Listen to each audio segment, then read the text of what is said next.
on Commerce, Trade, and Consumer Protection will come to order. We thank those who are gathered here for this hearing, and the chair recognizes himself for 2 minutes for opening statement. And the chair wanted to admonish members that anyone other than the full committee chair or the full committee ranking member or the chairman emeritus will be encouraged to limit their opening remarks to 2 minutes because of the time consideration for some of our witnesses.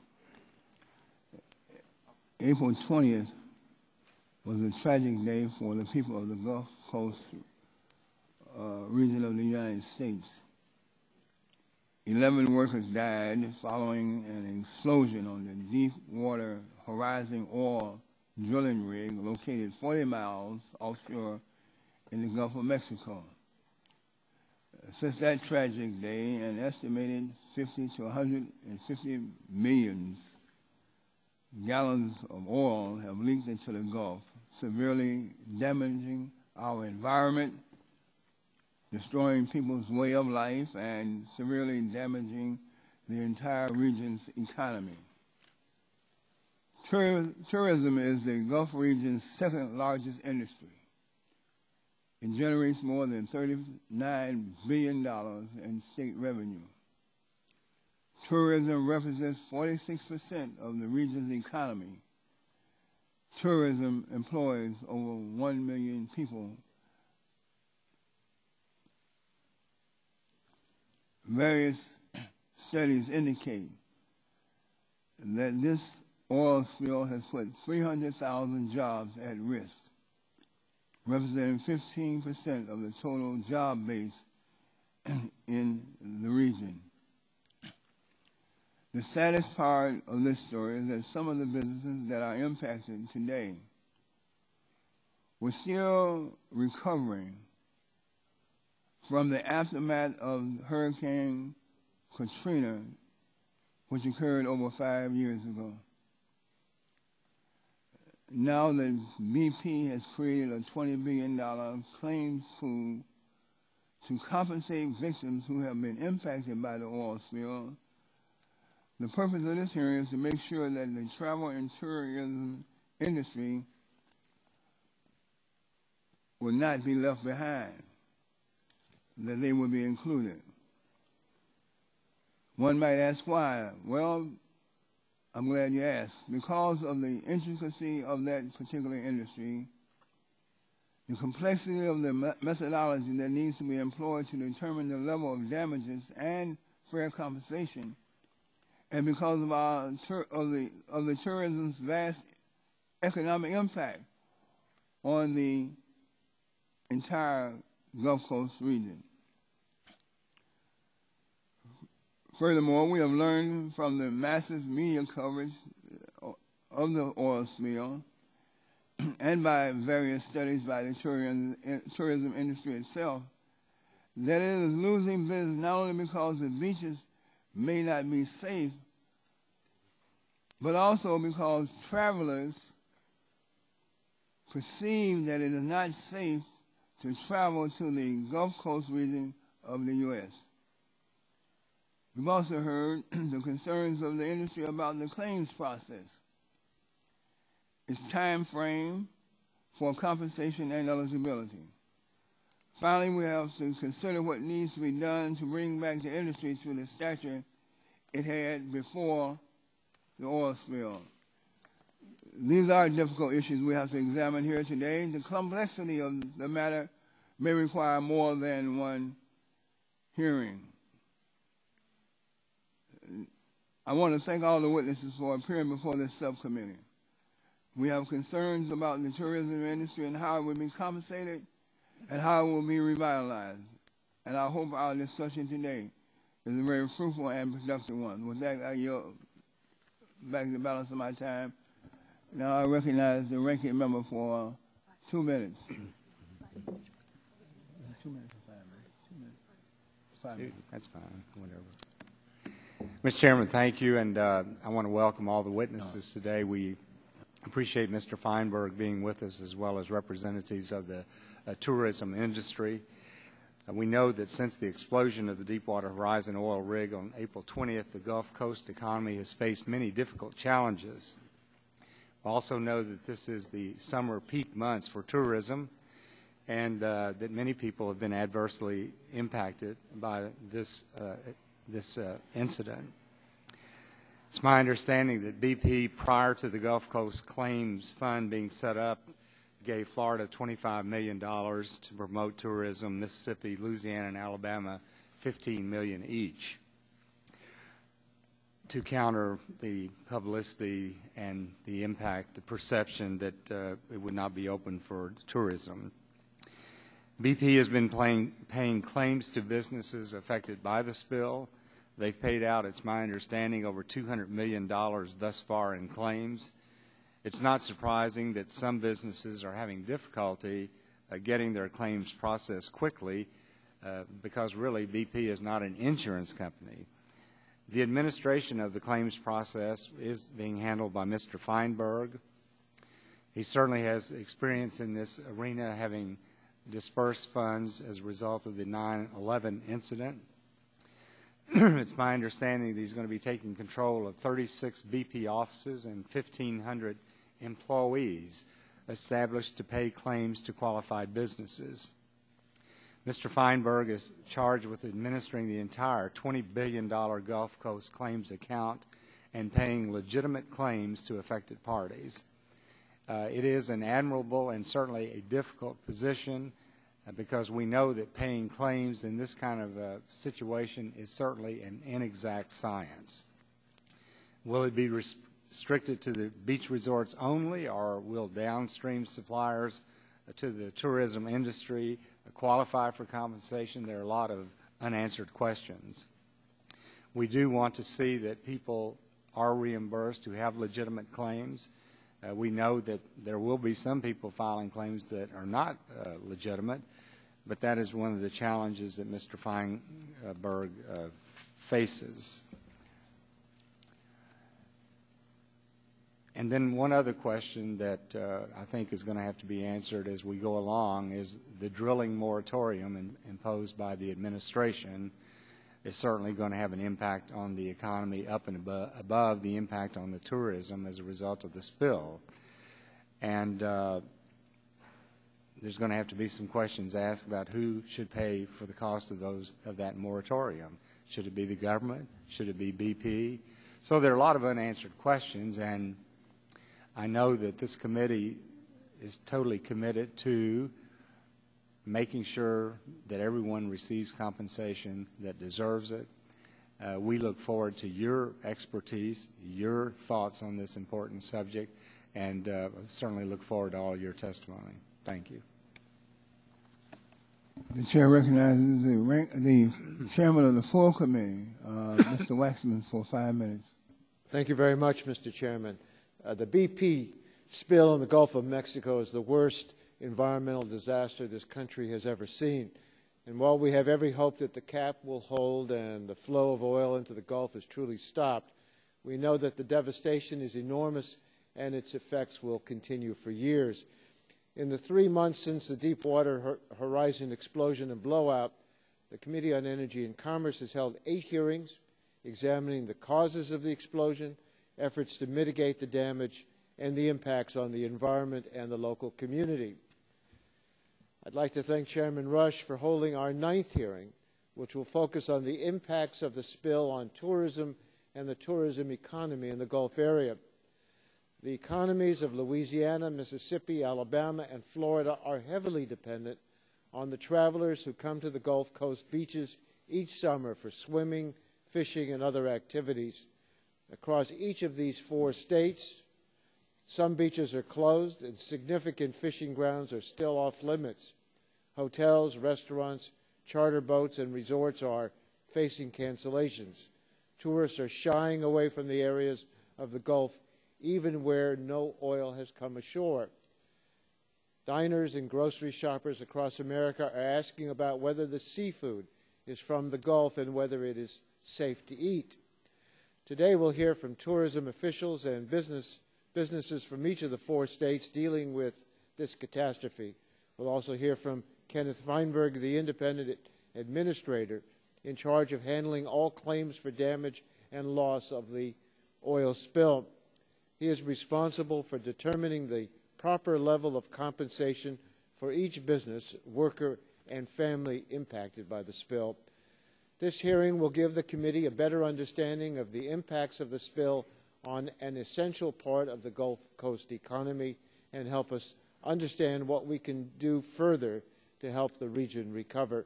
I thank all the witnesses for being here today, and I look forward to their testimony. Thank you, Mr. Chairman. The chair now recognizes the gentleman from Florida, Mr. Stearns, for 2 minutes. For 1 minute, I'm sorry.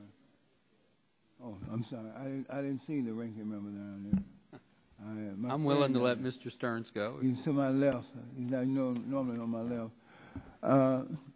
The chair now recognizes the ranking member of the full committee, Mr. Barton, my friend from Texas, for 5 minutes. I thank the distinguished gentleman from the windy city of Chicago, home of the Cubs and the White Sox. I appreciate that.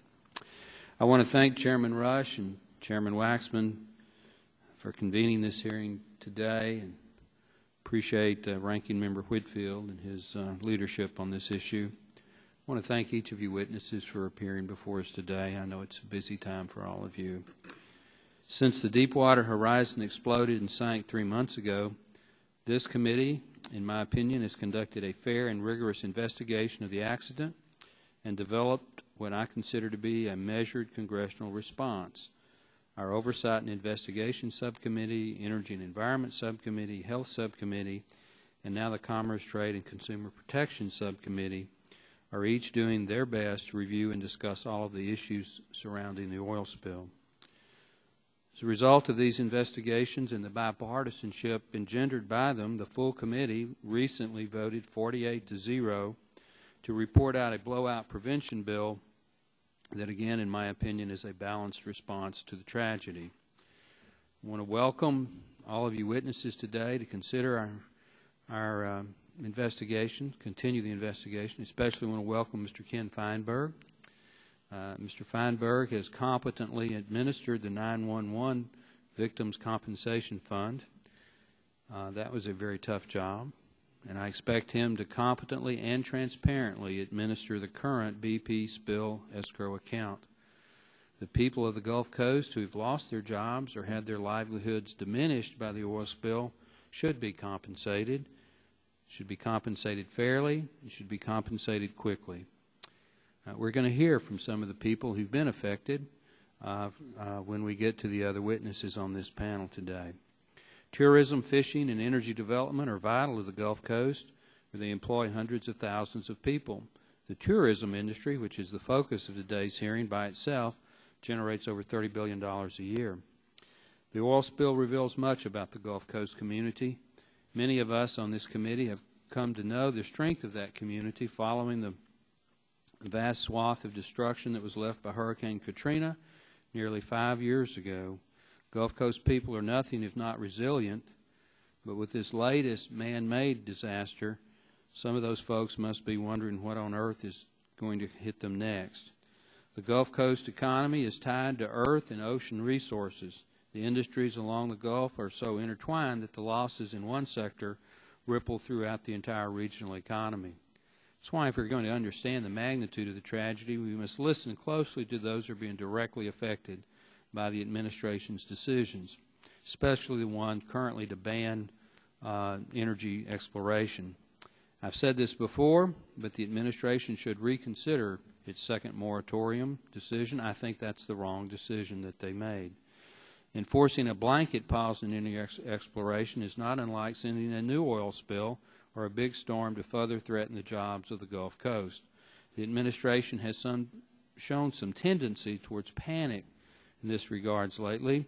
This should not be a time for panic, but instead a time for careful, thoughtful consideration.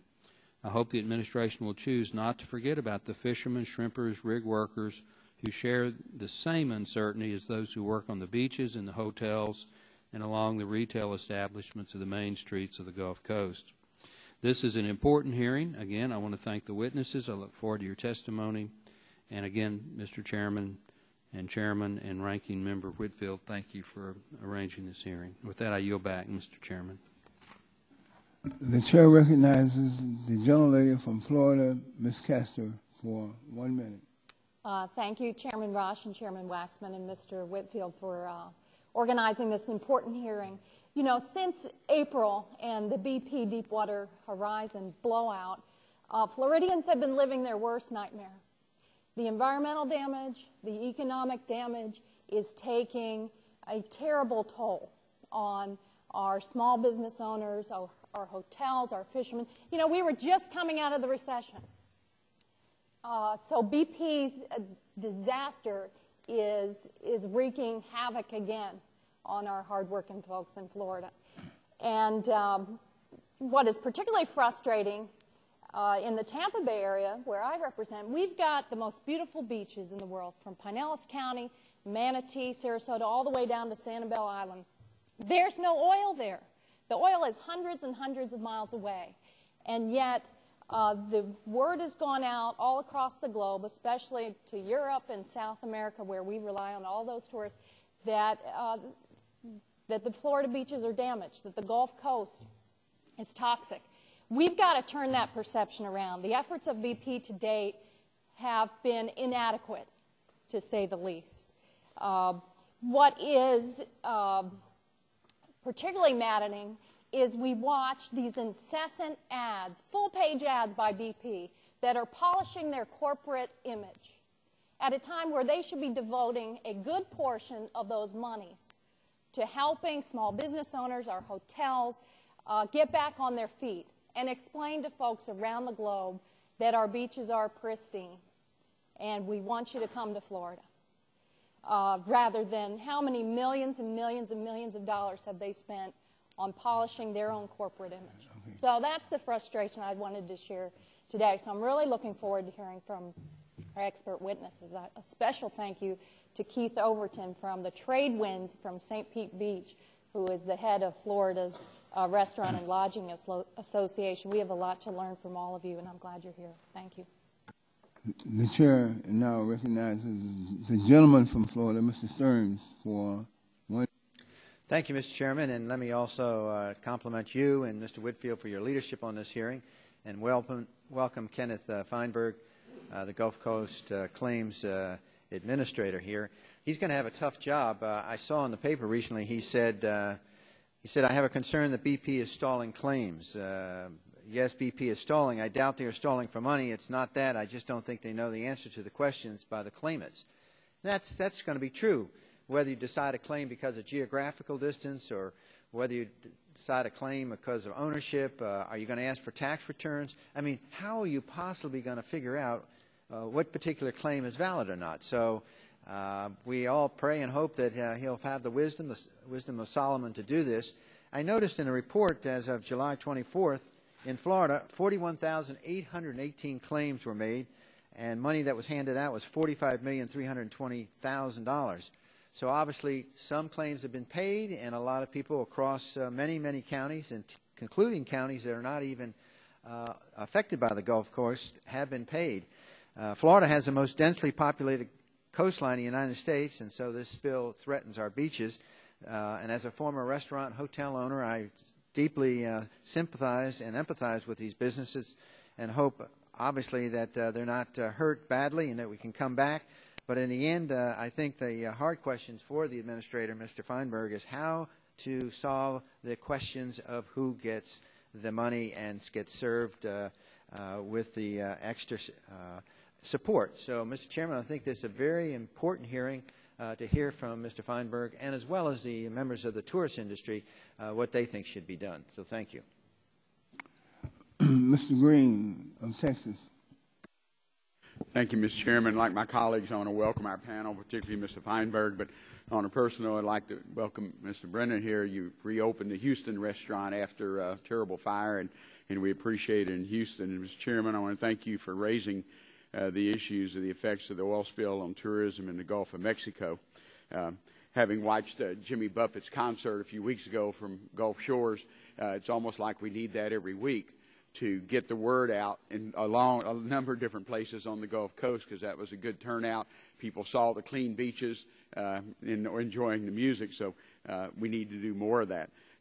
Along the Alabama to Texas Gulf Coast, oil and gas exploration, fishing, and tourism are the largest industries for employment and in economic progress. The oil spill has a profound impact on all three, and during one of our worst economic times in the last 70 years. I represent a district in Houston where thousands have lost or furloughed their jobs as a result of the drilling moratorium. Other areas have been hit even harder. In some Gulf Coast towns, oil and gas, fishing, and tourism are all they have, and now they don't have any of those three. I'm afraid this spill is going to have a lasting negative impact on communities beyond the environmental implications for years to come. With so much money being removed from the system, economies already hard hit will struggle to bounce back. It will be important for us to help those communities. One way this can be accomplished is by fixing misconceptions that lead the potential tourists to believe that the entire Gulf Coast has been marred and cannot be visited. Again, I see it all the time on the news. There are white beaches and the water is clean, so hopefully people who are watching this will know they can spend their vacation along the Gulf Coast. I'm pleased that our expert panel has given time today to be here, and I look forward to hearing. Again, Mr. Chairman, thank you for calling this hearing. I yield back my time. Mr. Latta is recognized for 1 minute.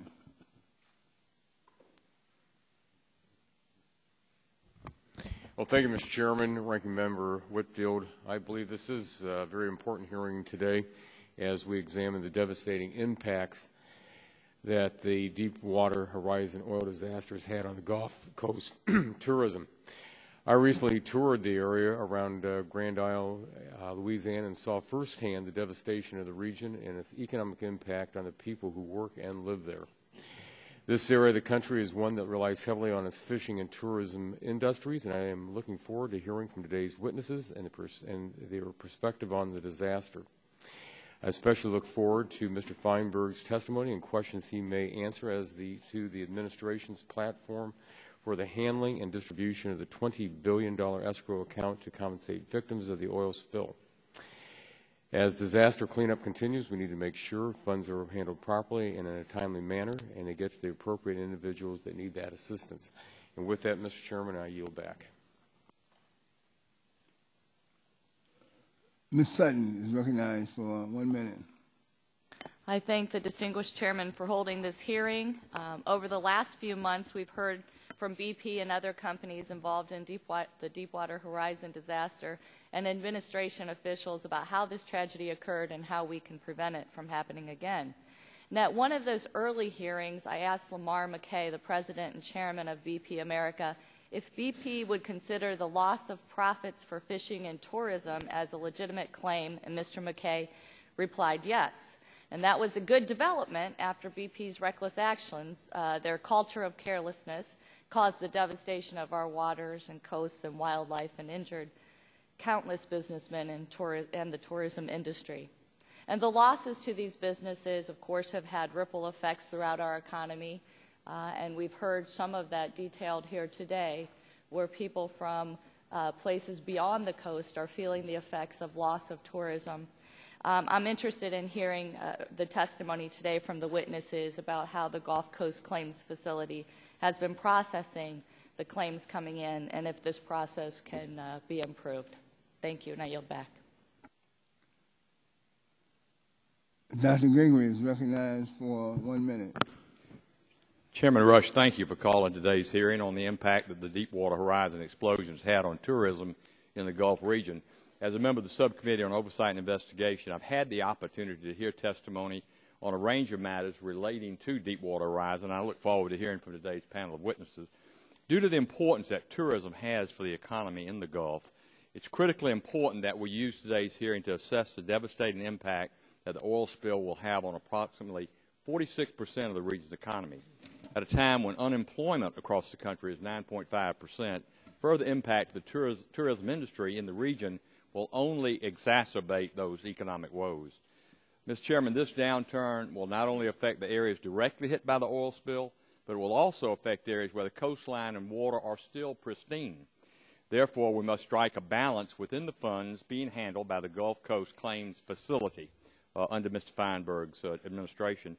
In particular, based on his earlier testimony at the Small Business Committee, I look forward to hearing from Mr. Feinberg in particular on the challenges facing the Gulf Coast tourism in the aftermath of Deepwater Horizon. And I thank all of you gentlemen who are actively involved in tourism industry. You know of what you speak. We look forward to hearing from you today. And Mr. Chairman, I yield back. Thank you. Mr. Barrow of Georgia is recognized for 1 minute. Thank you. The chair now recognizes Mr. Scalise of the great state of Louisiana for 1 minute. Thank you, Mr. Chairman and Ranking Member Whitfield, for having this important hearing on the oil spill's effect on tourism in the Gulf Coast. I want to start by welcoming a dear friend and a respected business leader from New Orleans, Ralph Brennan, not only respected in Louisiana, but as former head of the National Restaurant Association and authority on restaurants, tourism, and business, and I appreciate him coming and look forward to hearing his comments. And as my colleagues have pointed out, the tourism industry, including restaurants like Mr. Brennan's, is suffering from the effects of the oil spill, an industry that employs over 1 million people along the Gulf Coast and brings in approximately $39 billion in annual tax receipts, is now facing double-digit declines due to this disaster. A national survey done in May by the Louisiana Office of Tourism found that 26% of those who had plans to visit Louisiana had postponed or canceled their trip, while a June survey focused on nearby visitors along the Gulf Coast states found similar results. That is why it's so critical that the recovery fund being run by Mr. Feinberg is administered in a way that helps all of those that are being affected and will be affected by this disaster. And finally, Mr. Chairman, it's critical that the federal government does not add to the problems that we're facing along the Gulf Coast, and it's critical that the President end this irresponsible moratorium on offshore drilling. As people in Louisiana continue to fight the oil each day, President Obama and his administration are taking what is already a human and environmental tragedy and turning it into an economic tragedy by continuing to pursue this reckless moratorium. Mr. Chairman, the economy in my state and others along the Gulf Coast are already suffering. The federal government's role is to help and not hurt our recovery. I look forward to hearing from our panelists. Thank you, and I yield back. Mr. Gonzalez of Texas is recognized for 1 minute. Chair, thanks, gentlemen. Is there any other member? The chair does not see any other members seeking recognition. Now, the chair has a unanimous consent request before the committee, Mr. Millicent and Mr. Burgess, to sit on the panel and ask questions. I don't see either of them here. If in fact they do appear, then hearing no objection, if and when they do appear, they will be allowed to sit on the panel and ask questions of the witness. The chair also asks for unanimous consent to insert into the record a statement from the Northwest Florida Tourist Development Council. Hearing no objection, so ordered. Now it is my pleasure and my privilege to recognize and introduce the witnesses that have appeared before us today. Beginning on my left, a name that is not unfamiliar with those who are here in this Congress, Mr. Kenneth Feinberg. He is the administrator for the Gulf Coast Claims Facility. He's on my far left. Seated next to him is Mr. Roger Dow, who's the president and CEO of the U.S. Travel Association. Seated next to Mr. Dow is Mr. Rip Daniels. He's the CEO and manager of WJZD-FM, and he's also the vice president of the Mississippi Gulf Coast Tourism Commission. Next to Mr. Daniels is Mr. Herb Malone. He's the president and CEO of the Alabama Gulf Coast Convention and Visitors Bureau. And seated next to Mr. Malone is Mr. Keith Overton. And Mr. Overton is the Senior Vice President and Chief Operating Officer of the Trade Winds Resort. And he's also the Chairman of the Florida Restaurant and Lodging Association. And then we have Mr. Brennan, Mr. Ralph O'Brien, who is the president of the Ralph Brennan Restaurant Group, LLC. Again, I want to thank the witnesses for appearing in response to our request and our invitation. It is the practice of this subcommittee to swear in witnesses, so I would ask if you would stand and raise your right hand.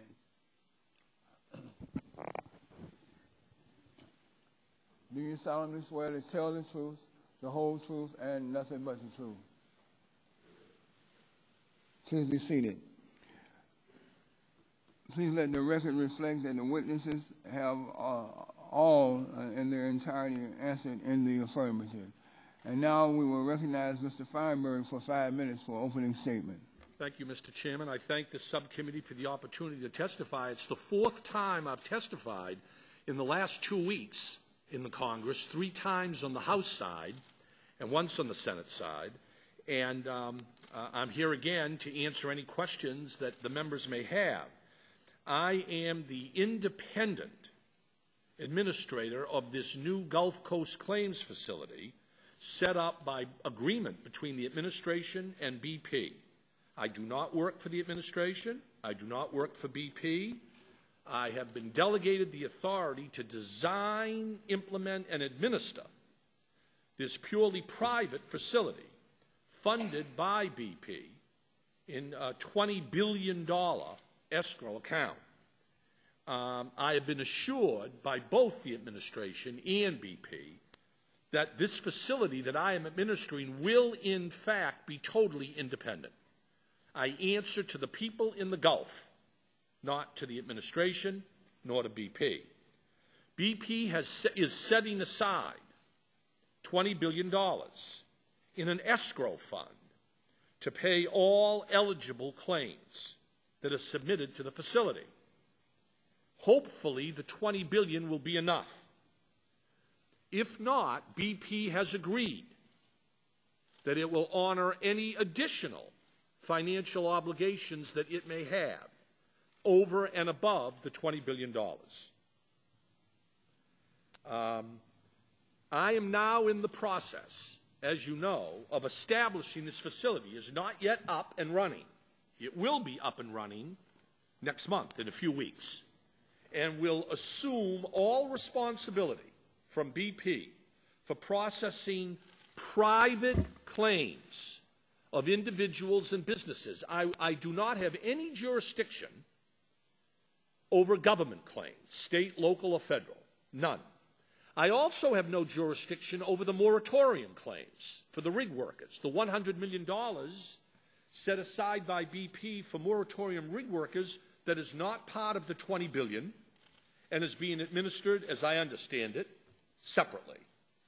I want to give BP some credit. It has already paid over $230 million worth of claims, not out of the $20 billion, but as part of its petty cash. It's paid out $230 billion in individual and some business claims. When I said, Congressman Stearns, I think, reminded me about stalling. BP has not been paying certain problematic claims for the reasons really expressed by Congressman Stearns. I mean, what constitutes an eligible claim is a major question here, and it's going to be a major question today when it comes to tourism. It's easy to compensate a motel or a restaurant on the beach where there's oil. You don't need the wisdom of Solomon for that claim. You really don't. You don't need the wisdom of Solomon for a claim involving a motel on the beach where the beach is pristine but you can't fish. That's an easy claim. Proximity is going to be the problem here. Proximity. How far from the beach does a steakhouse that's lost 30% of its business because of a downswing in tourism? It's precisely the question posed by Congressman Stearns. What constitutes an eligible tourist claim?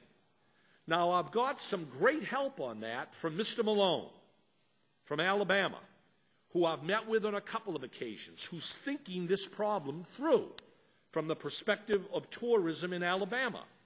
Governor Chris in Florida has reminded me about the Panhandle and the influence of this disaster on the Florida coast.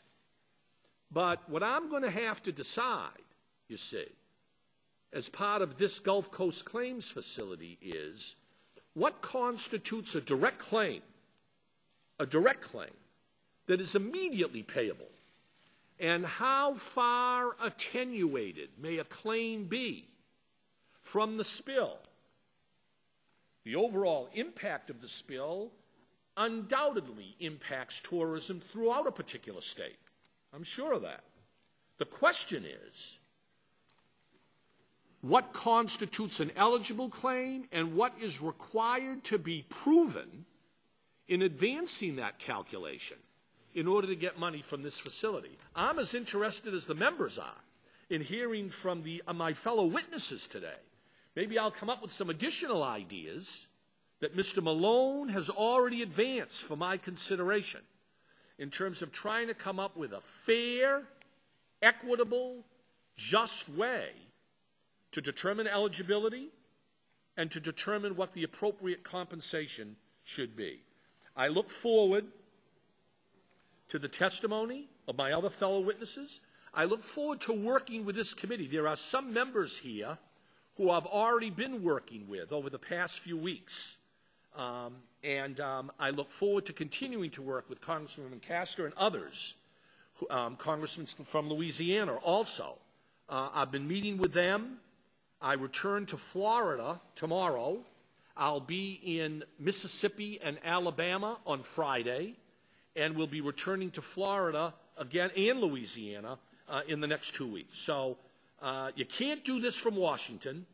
You have to spend a lot of time down there hearing what people have to say, the uncertainty, the concern, and I really look forward to working with this committee in the months and weeks ahead. Thank you.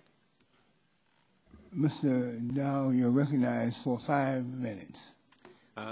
Thank you, Mr. Chairman, and thank you, Ranking Member Whitfield and the members of the committee that are present. It's an honor to be here today, and I've already submitted and will submit my testimony for the record, but I'd like to be brief. To give you an idea, the U.S. Travel Association I represent is basically represents the whole $704 billion travel industry, where 1 in 9 Americans are employed. Our 2,000 members represent all the airlines, hotels, lodging companies, attractions, etc. And our mission is real simple, and that's to promote travel and increase travel to and within the United States that creates American jobs. During the current environmental crisis, that mission couldn't be more important. In my testimony, I'm going to highlight several things. One, the significance of the impact of travel and tourism, which you've already heard distinguished members of the panel, and also you will hear from the panel and also from the committee state, but also the potential long-term of the oil spill, the damages, and what BP and the federal government can do. It's mentioned that 4 states are impacted to the tune of $94 billion of their travel economy and a million employees in the travel economy. But you also have Texas, which perception has not been hit as hard, but perception can cause people not to go to parts of Texas, and that's even a bigger place. When you look at tourism, it has a much larger proportion in the Gulf region than in any other region in the country. 15% of private employees are in this industry in the Gulf region versus other areas. When you really look at how many people, the question is, who's harmed, as Mr. Feinberg said well, and how long, I think are very important questions. We commissioned Oxford Economics, one of the most respected economics firms in the globe, to take a look, because we've got to deal with facts, as Mr. Feinberg so rightly says, not hearsay. And we commissioned them to look at 25 national disasters around the world: hurricanes, tsunamis, earthquakes, oil spills, pandemics, and take a look at what would happen and the facts of data and how long it took them to recover. Well, as you've already heard stated, Katrina, 5 years later, New Orleans hadn't recovered from pre-Katrina numbers. Oxford Economics estimates that the damage is going to be probably $22.7 billion. That's just to the travel and tourism industry over 3 years.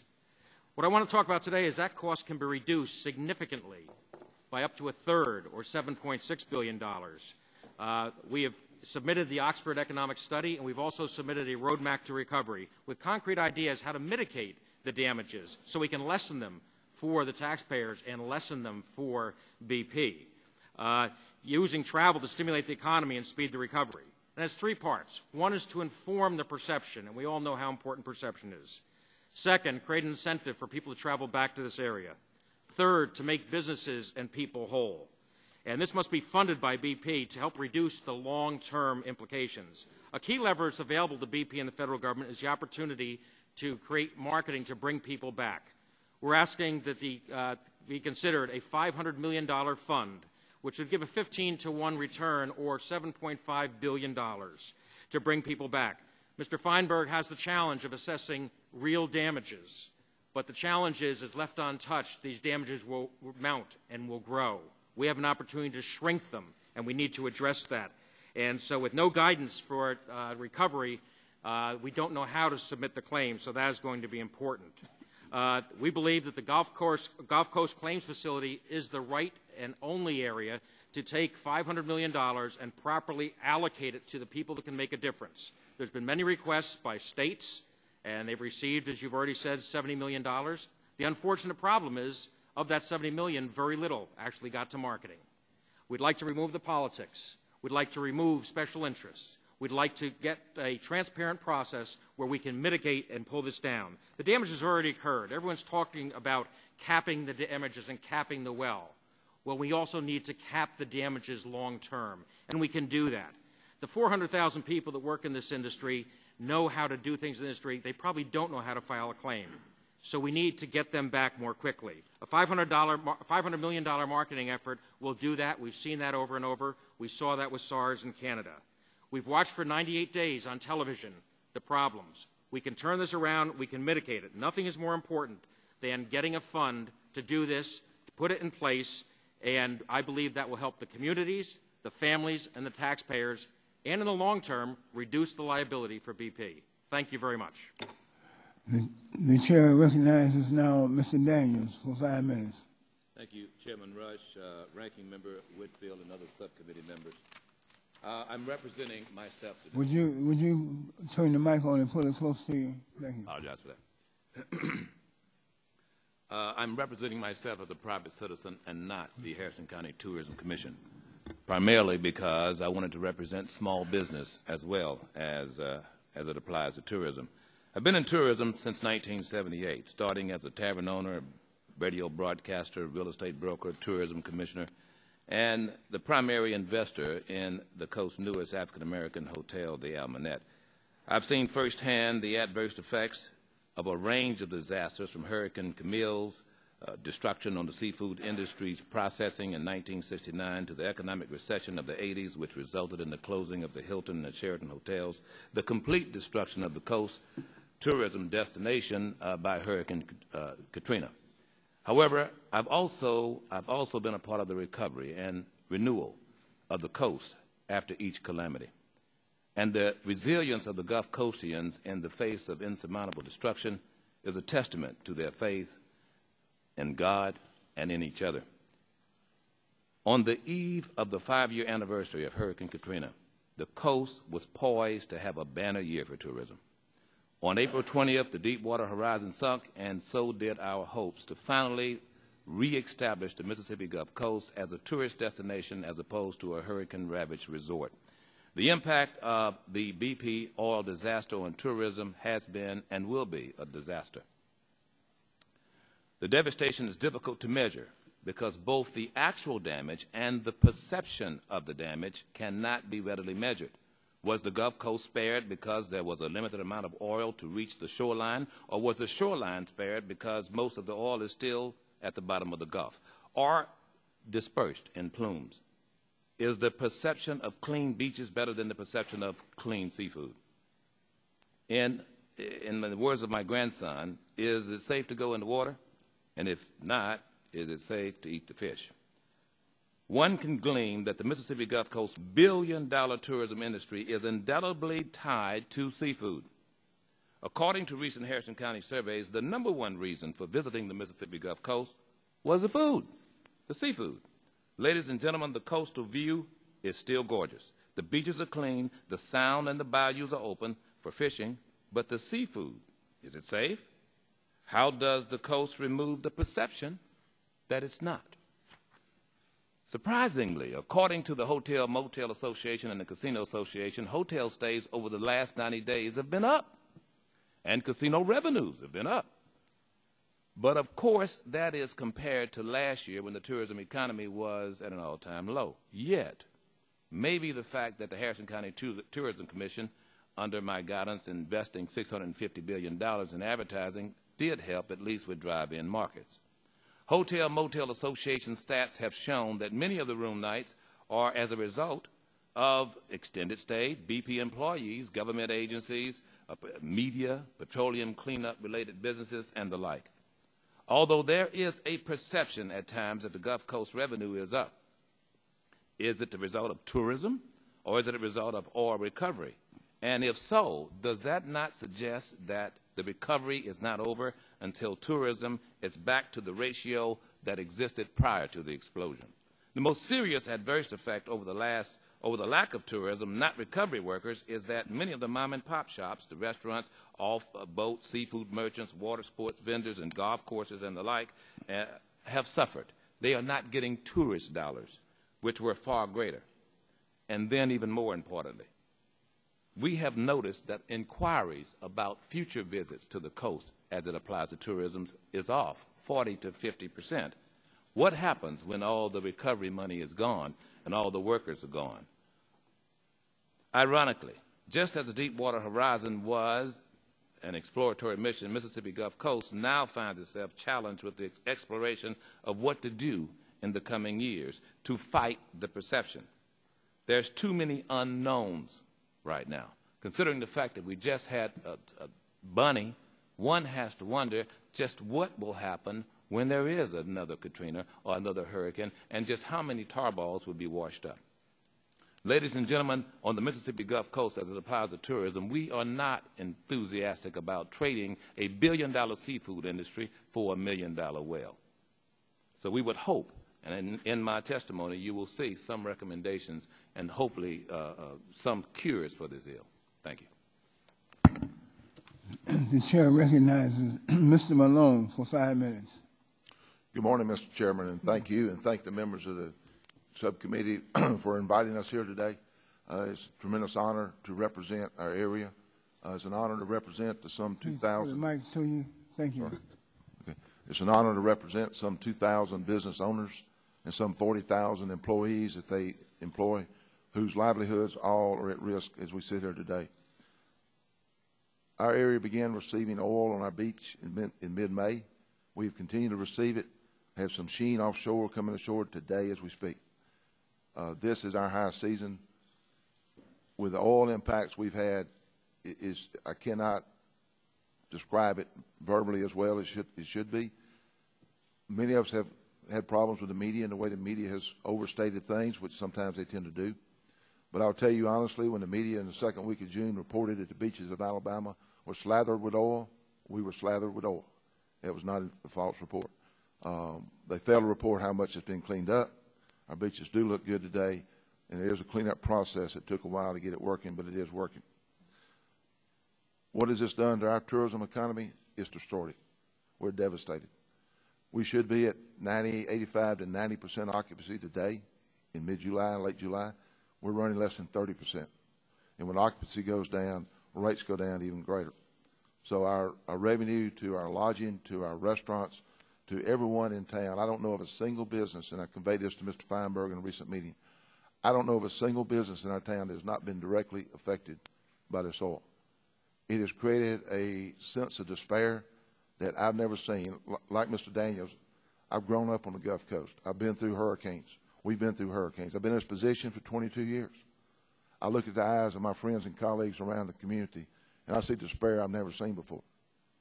We've mentioned and remember the 11 victims of the explosion of the rig. We've had a 12th victim. We've had a charter boat captain, Captain Alan Cruz, who in the sense of despair, beyond hope, took his own life. We hope that's the last one. We have measures in place to try to prevent that from happening again. We hope we're successful with those. We're the smallest beach, laterally we're the smallest beach on the Gulf Coast. We have the least amount of coastline of any of the 5 states. But we generate $2.3 billion annually from our tourism product. With the decline that we see in this high season, we fully expect our loss to be at or near $1 billion just this year, not counting what happens in the summer, in the future years. And that is the direct spending by the consumer, not counting the ripple effect as it would have rippled through our economy. So it is devastating to us. It is about survival. The BP claims process has been mentioned in the numbers that they seem to tout quite often of what they have paid. The bigger number is what they have not paid. Last night I received an email from one of our local CPA firms that I know has been very actively engaged in the claims process. They have gave me a detailed list of over 70 claims they have filed on behalf of businesses. These 70 claims total over $27 million. This is just for May and June. July claims are just now starting to be filed. Of that $27 million, less than $5 million has been paid yet to owners. Of that $5 million, $3.5 million went to 2 claims. So as you see, there's a tremendous void in what's been filed and what's been requested and what's been documented. And this CPA firm is highly reputable. They've been actively engaged from the very beginning, and they, like the rest of us, are very frustrated why money is not coming into the hands of our business community. Without that, they can't support the jobs. They can't make payroll next week. They can't pay the notes that are due. Our industry is much like farmers. We prepare in the spring. We market. We spruce up the place. We paint the boat. We remodel during the winter. We're ready for the coming season. And just like a farmer who's lost his crop, we've lost our yield.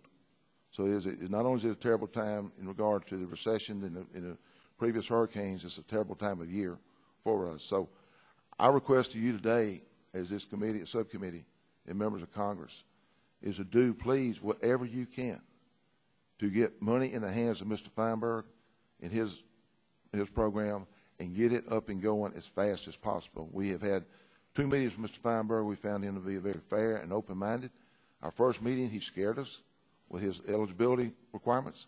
But in our second meeting, he listened to our side of the case, and he said we've closed the gap tremendously with him. We still have some work to do, Mr. Feinberg, but we're feeling better about it. And we look forward to working with him. But our problem is I have businesses who have banknotes due last week. Every day that goes by is critical. Every week that goes by, there'll be another foreclosure. So when Mr. Feinberg says he's taking over mid-next month, ideally for us, he would take over tomorrow.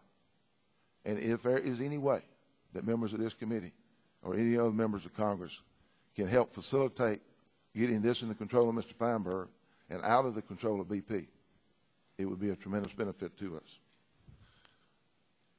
With that, I would like to close other than to say that, again, thank you for your interest in this issue. Thank you to the gentleman who recognized our Jimmy Buffett concert. Thank you to the lady from Florida who discussed beautiful beaches. We share the same beautiful beaches with Florida, at least we did before the oil. We look forward to the day those beaches are beautiful once again. Thank you. Mr. Overton, you're recognized for 5 minutes. Thank you, Mr. Chairman and distinguished subcommittee members. For the record, we too are a little frightened of Mr. Feinberg so far, but I think we're going to get through it okay as we have more discussion. Florida is the vacation capital of the country, and it has been for generations. When visitors think of Florida, they envision warm sunshine, blue waters, sugary white sand beaches, fresh seafood, and a natural environment like no other. All of these wonderful characteristics have been damaged as a result of the perceptions that Florida's beaches are covered in oil. Tourism is big business. It's our #1 industry. We hosted over 80 million visitors in 2009. We captured nearly 17 vacations from Floridians, 17 million vacations from Floridians. Collectively, our visitors spent over $60 billion on travel last year, generating nearly $4 billion in sales tax collections. What that means is more than 1/5 of Florida sales tax dollars are paid by visitors, and it also means jobs. Nearly 1 million Floridians are directly employed in travel and tourism. To give you an example of the economic impact the BP oil spill is having on hotels, let me give you some statistics from my hotel, the Tradewinds. For purposes of geographic reference, we are the largest resort on the west coast of Florida, just west of Tampa Bay, located in Pinellas County. Call volume is down by as much as 25%. We have 800 of the county's approximate 35,000 hotel rooms. So when you take an average of the last 3 years, which is what BP is asking us for, of our revenue shortfalls, and you compare that to the revenue that we have achieved since the oil spill, we're down approximately $1.7 million. Now, if you extrapolate that out and you assume the balance of Pinellas County's 35,000 rooms have had a similar impact, that's a $70 million economic loss just in hotel room revenue, and that doesn't include restaurants or secondary businesses related to tourism. And then if you think about the Panhandle, which has 76,000 hotel rooms in its entirety, and the effects clearly have been more devastating to them than they have in Pinellas County, it's easy to see that the losses to Florida's tourism are in the billions. It's a substantial number, and it's something that we want to make on the record today that we need help with that. What's most concerning to me is that all of these losses have occurred to our resorts without a drop of oil being on any beach in Pinellas County. It's amazing to me how the perceptions of the media have gotten us to this point. Nonetheless, we're there. I also want to share with you that the Y Partnership conducted a survey on June 18th, and it was asked at the time of the participants, which states do you believe will most directly be impacted by oil? 95% of them put Florida at the top of the list. Florida is clearly the least affected state, at least physically, from the oil that's impacted the shoreline. So clearly, again, I want to restate this as a perception problem. And I certainly think we can all agree that perceptions have worsened since June 18th. Prior to appearing on a Neil Cavuto show a couple weeks ago, I was viewing a monitor, and it had the president who was appearing in Pensacola Beach. And at the time, there were a few tar balls there, but it hadn't been materially affected. And the ticker tape along the bottom, I couldn't hear what was being said, but it read, "Oil finally reaches Florida's beaches, plural." And when they transitioned to the next shot, the television station, I can't recall which one it was, superimposed the oil running down the screen behind the president over the beautiful Gulf waters that were behind him.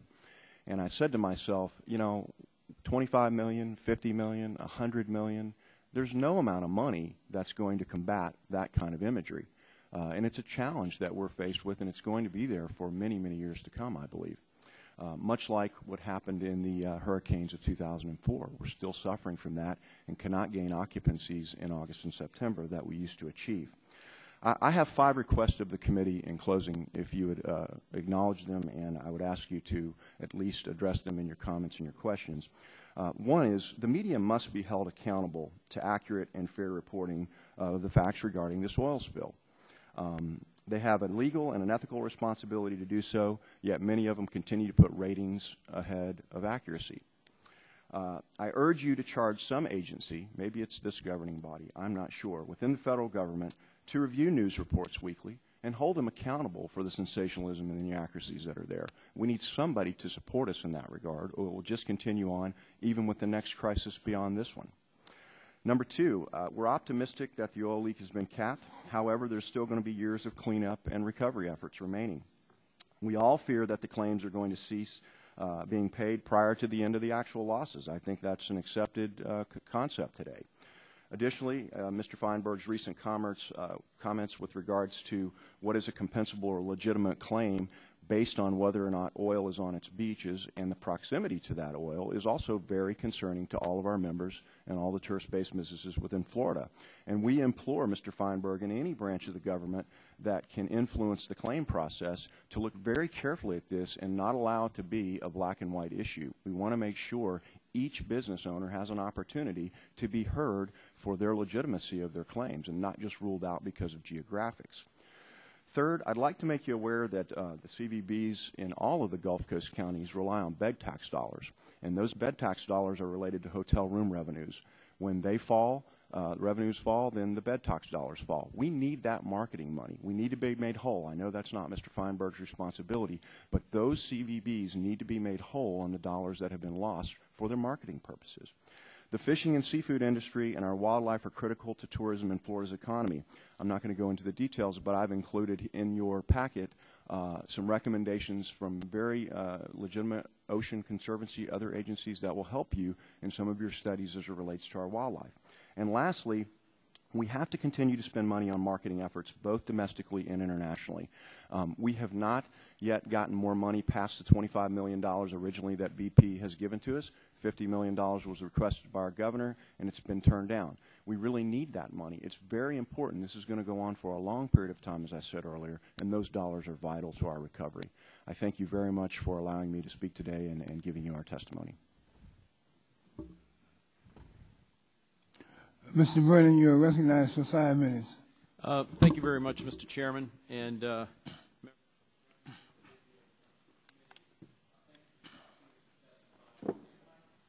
sorry about that.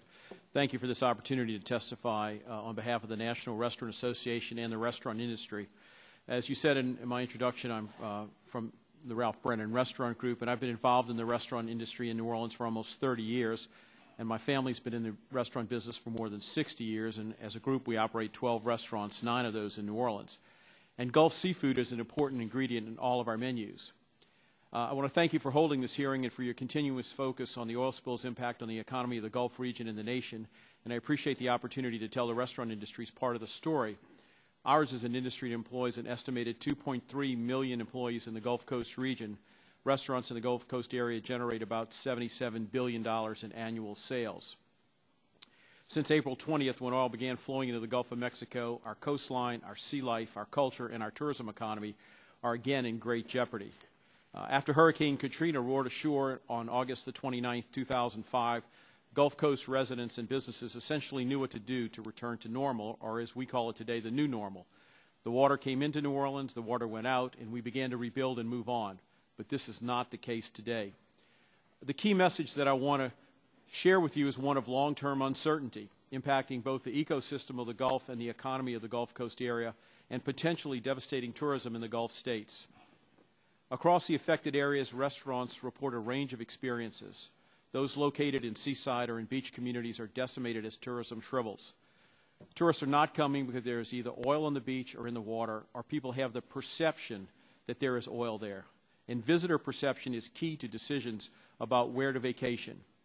The overall numbers of tourists are down, restaurant guests and sales are decreasing, product costs are increasing, and jobs are in jeopardy as already thin margins precariously slip away. In New Orleans, one of the driving forces of our economy is culinary tourism, and Gulf seafood is at the heart of our culinary tourism. Like we saw after Hurricane Katrina, convention groups and leisure travelers are now calling to express concern about upcoming business and whether to book future business. Many are asking if oil is on the doorsteps in New Orleans, and New Orleans is miles inland. Today, almost 5 years after Hurricane Katrina, convention bookings have not returned to pre-Katrina levels because of the damage to the New Orleans brand, and the oil spill risks surrendering the ground that we've gained over the last few years, along with future increases. While the focus of my testimony is not primarily on the BP claims process, I have heard from some of our Restaurant Association executives along the Gulf that there's a willingness to set up a claims center, and that would be solely focused on the restaurant and hotel industries, and I want to voice my strong support for that idea. Regarding my 3 New Orleans restaurants specifically, sales are down, counts are down, costs are up, and margins are down. And this is not a sustainable business model. And as the oil looms offshore with an impact that could last for many years to come. With regard to perceptions and misconceptions, I'd like to begin applauding our state and federal officials for the stringent safety testing of Gulf seafood that has allowed truthful reporting around the potential toxicity of the seafood. But we are fortunate that 100% of the reports to date have shown that Gulf seafoods to be safe to consume from areas that are approved. Ongoing testing is crucial for a safe and informed public. Despite testing concerns about safety and supply, one of the recent national polls indicated that 54% of the respondents said they would only eat seafood that they know does not come from the Gulf. Our staff has received many calls and comments, all centering around safety and supply. And to combat concerns, we have aggressively trained our staff to knowledgeably share precise locations of where our seafood comes from. To demonstrate support for the fishermen and the safety of the product, my restaurants have added seafood offerings. As I told the New York Times, the way to help is to eat Gulf seafood. If high-profile individuals, including celebrities, celebrity chefs, and even members of Congress, could be seen eating a Gulf shrimp po' boy, it would go a long way to alleviating consumer fear. The Obama family's visit to Florida beaches next month is a welcome opportunity, again, for positive reinforcement. And I know the National Restaurant Association is looking to plan some of its meetings in the Gulf Coast region, and I would hope that trade associations and even government agencies would do the same. Despite a curb in the demand for Gulf seafood, prices across the board have increased. On average, in my restaurants, we're paying 18 to 30% more for the seafood that we serve. Finally, I'd like to comment on the long-term impact of a misinformed public. In the years after Hurricane Katrina, potential visitors from around the country thought that the city of New Orleans was still underwater, that the drinking water was unsafe, and there were no hospitals or other city services. These misperceptions were largely created and reinforced by the media because of the regular replaying of images from days after the storm. Many in New Orleans feel that it was only after the New Orleans Saints and the city of New Orleans hosted 2 playoff games back in January, and the Saints went on to win the Super Bowl, that those misperceptions were finally ceased. Misperceptions are happening again now. Just about every day a story is reported live from New Orleans on the spill. The perception shaped by the media, even if unintentional, is that oil is on the doorsteps of New Orleans. That's sensationalistic and untrue. Yet if reporting from these locales continues, the public will continue to draw its own conclusions and perceive New Orleans and many of the cities and resorts across the Gulf as damaged destinations. Marketing dollars will be needed to counter these misperceptions. The long-term consequences and impact on tourism of a damaged brand are severe. Thank you, Mr. Chairman and members of the subcommittee, for this opportunity to be here today. The Chair thanks all the witnesses for their fine testimony, and the Chair recognizes himself now for 5 minutes for the purposes of questioning the witnesses. Mr. Feinberg, I'm going to begin with you. At this moment, BP is still processing claims, I understand, filed by businesses and workers in the Gulf Coast region. According to your testimony, BP has already paid $200 million in emergency payments. Despite these numbers, we've been told as a committee that there are many complaints about the claims process that BP is utilizing. Mr. Malone describes the process as erratic, somewhat convoluted, and at times dysfunctional. And also in your testimony, you stated how complicated it is to determine whether the oil spill is true or the approximate cause for the damages that businesses are suffering, even when there is no evidence of oil in sight. Many of these businesses are on life support as they wait a determination of their eligibility to submit a claim against the $20 million escrow fund that BP has established. And Mr. Feinberg, I just have to ask you because I'm drawn to the infamous and fictional Gulf Coast fisherman Forrest Gump said that life is a box of chocolates. You don't know what you're going to get. Now, my question to you is, when will the people of the Gulf Coast, the business people, the workers, when will they get definite answers? Mr. Dow talked about a roadmap to recovery. When will they get something specific from you or someone else about who's eligible, why they're eligible, when they're going to get paid, how much they're going to get paid? These are just some basic questions. The guesswork needs to end now. It needs to come to a screeching halt, the guesswork. And so your process that you're going through, I understand you got to go through this process, go through a process in terms of getting to a point of answering some of these very, very valid and important questions. But when is the process going to be over? When are you going to be able to give some clarity and eliminate the guesswork? I'll answer that very obviously critically important question with 3 answers. First, I believe that the blueprint that I have established for emergency payments to be paid as quickly as possible should be finished and available this week. That's first. That's my goal. Secondly, I have no authority to fund the $20 billion escrow account. That is an agreement between the administration and BP. My understanding is that they are working overtime to try and finalize the terms and conditions of that escrow account, which will make the $20 billion available. I can't give you a time except to say I think it's probably within a matter of weeks, but I don't know. I'm not privy to that escrow negotiation. Third, I suspect that I'll be able to accept transition from BP. BP will get out of the claims business completely, the private claims business, and I should be up and running with the Gulf Coast claims facility the middle of next month. The middle of next month, a couple of weeks. And then I will assume all authority to process emergency claims in which the fisherman, the small business, the restaurant will not waive any rights they may have. They will simply decide if they're eligible, they'll decide whether they want to participate in the program, and will receive, if eligible, and if they document their loss, up to 6 months of emergency payments to help get them over this immediate emergency.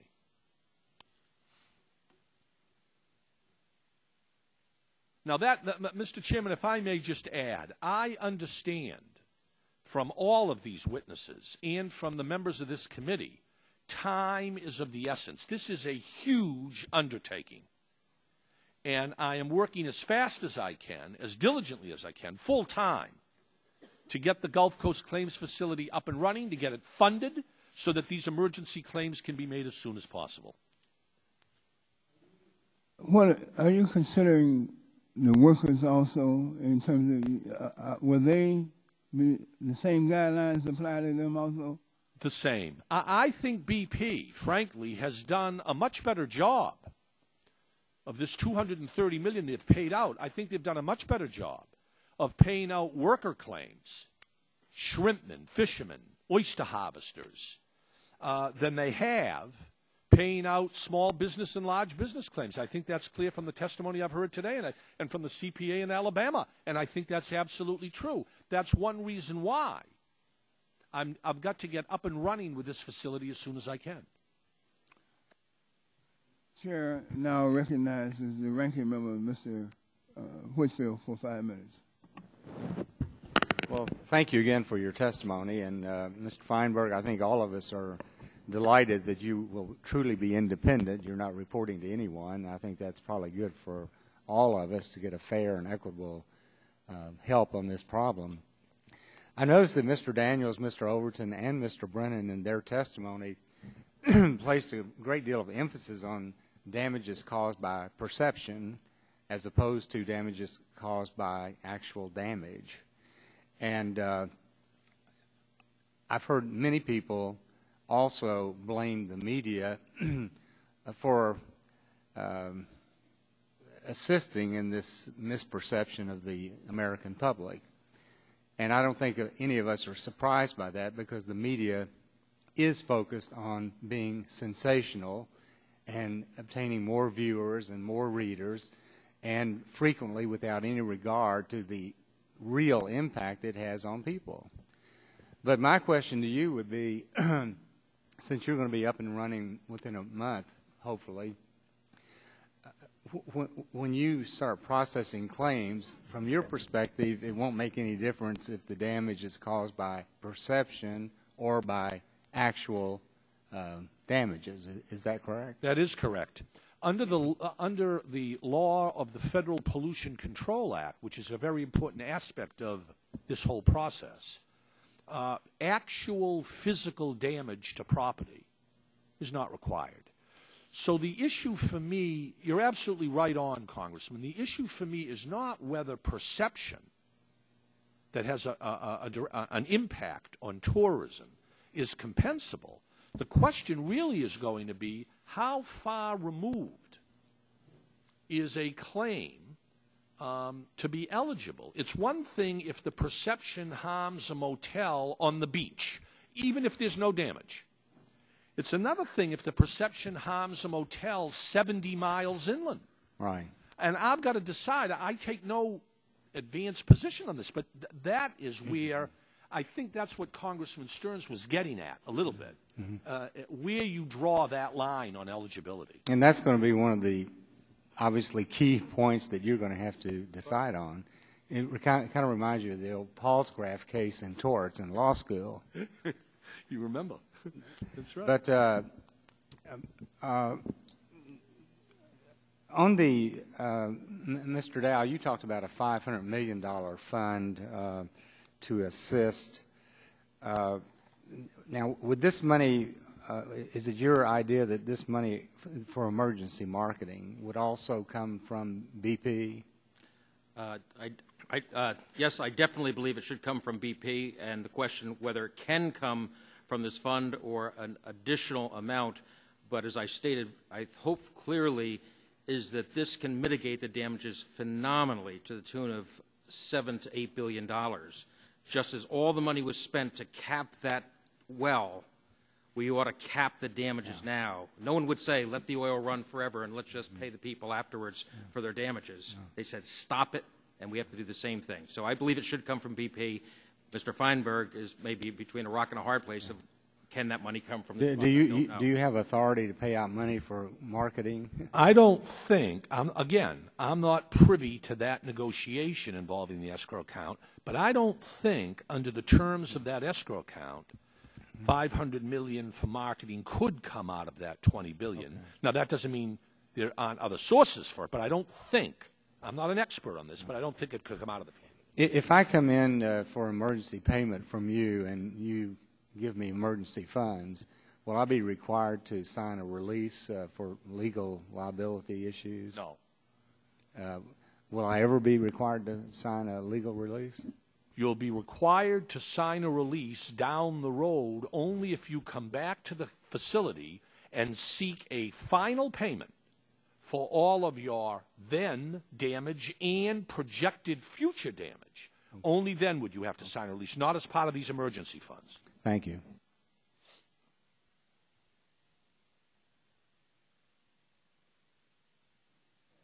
Ms. Cassidy is recognized. Thank you, Mr. Chairman. Mr. Dow, since the April BP blowout in the Gulf, have you seen these TV ads that BP has been running, polishing their corporate image?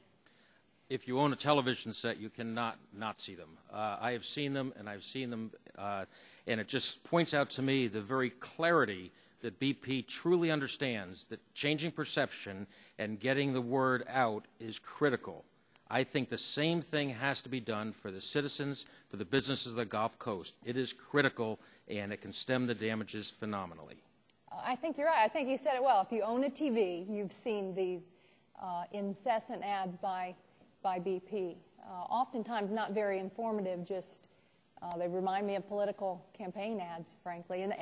And you can't pick up a newspaper. Mr. Malone, I'm sure you're seeing in Alabama what we see in Florida. Is there a day you pick up the newspaper, you don't see these full-page ads? That's true, and I can tell you that we have met with some of the BP officials that you see in those ads, particularly the gentleman that represents, he's in charge of claims for BP. We met as early as May 11th in my office with our mayors and other leading people, some of our CPAs, in a proactive approach to try to establish an expedited claims process. Lots of promises were made that day on May 11th.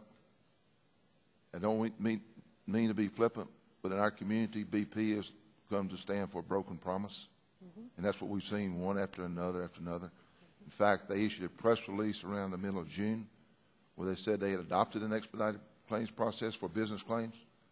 I read your figures a while ago. It's not come true. Now, Mr. Feinberg's right. The individual employee can walk in a claims office and walk out with a check for $2,500 or $5,000 if he's got his W-9s from last year or whatever, minimum documentation.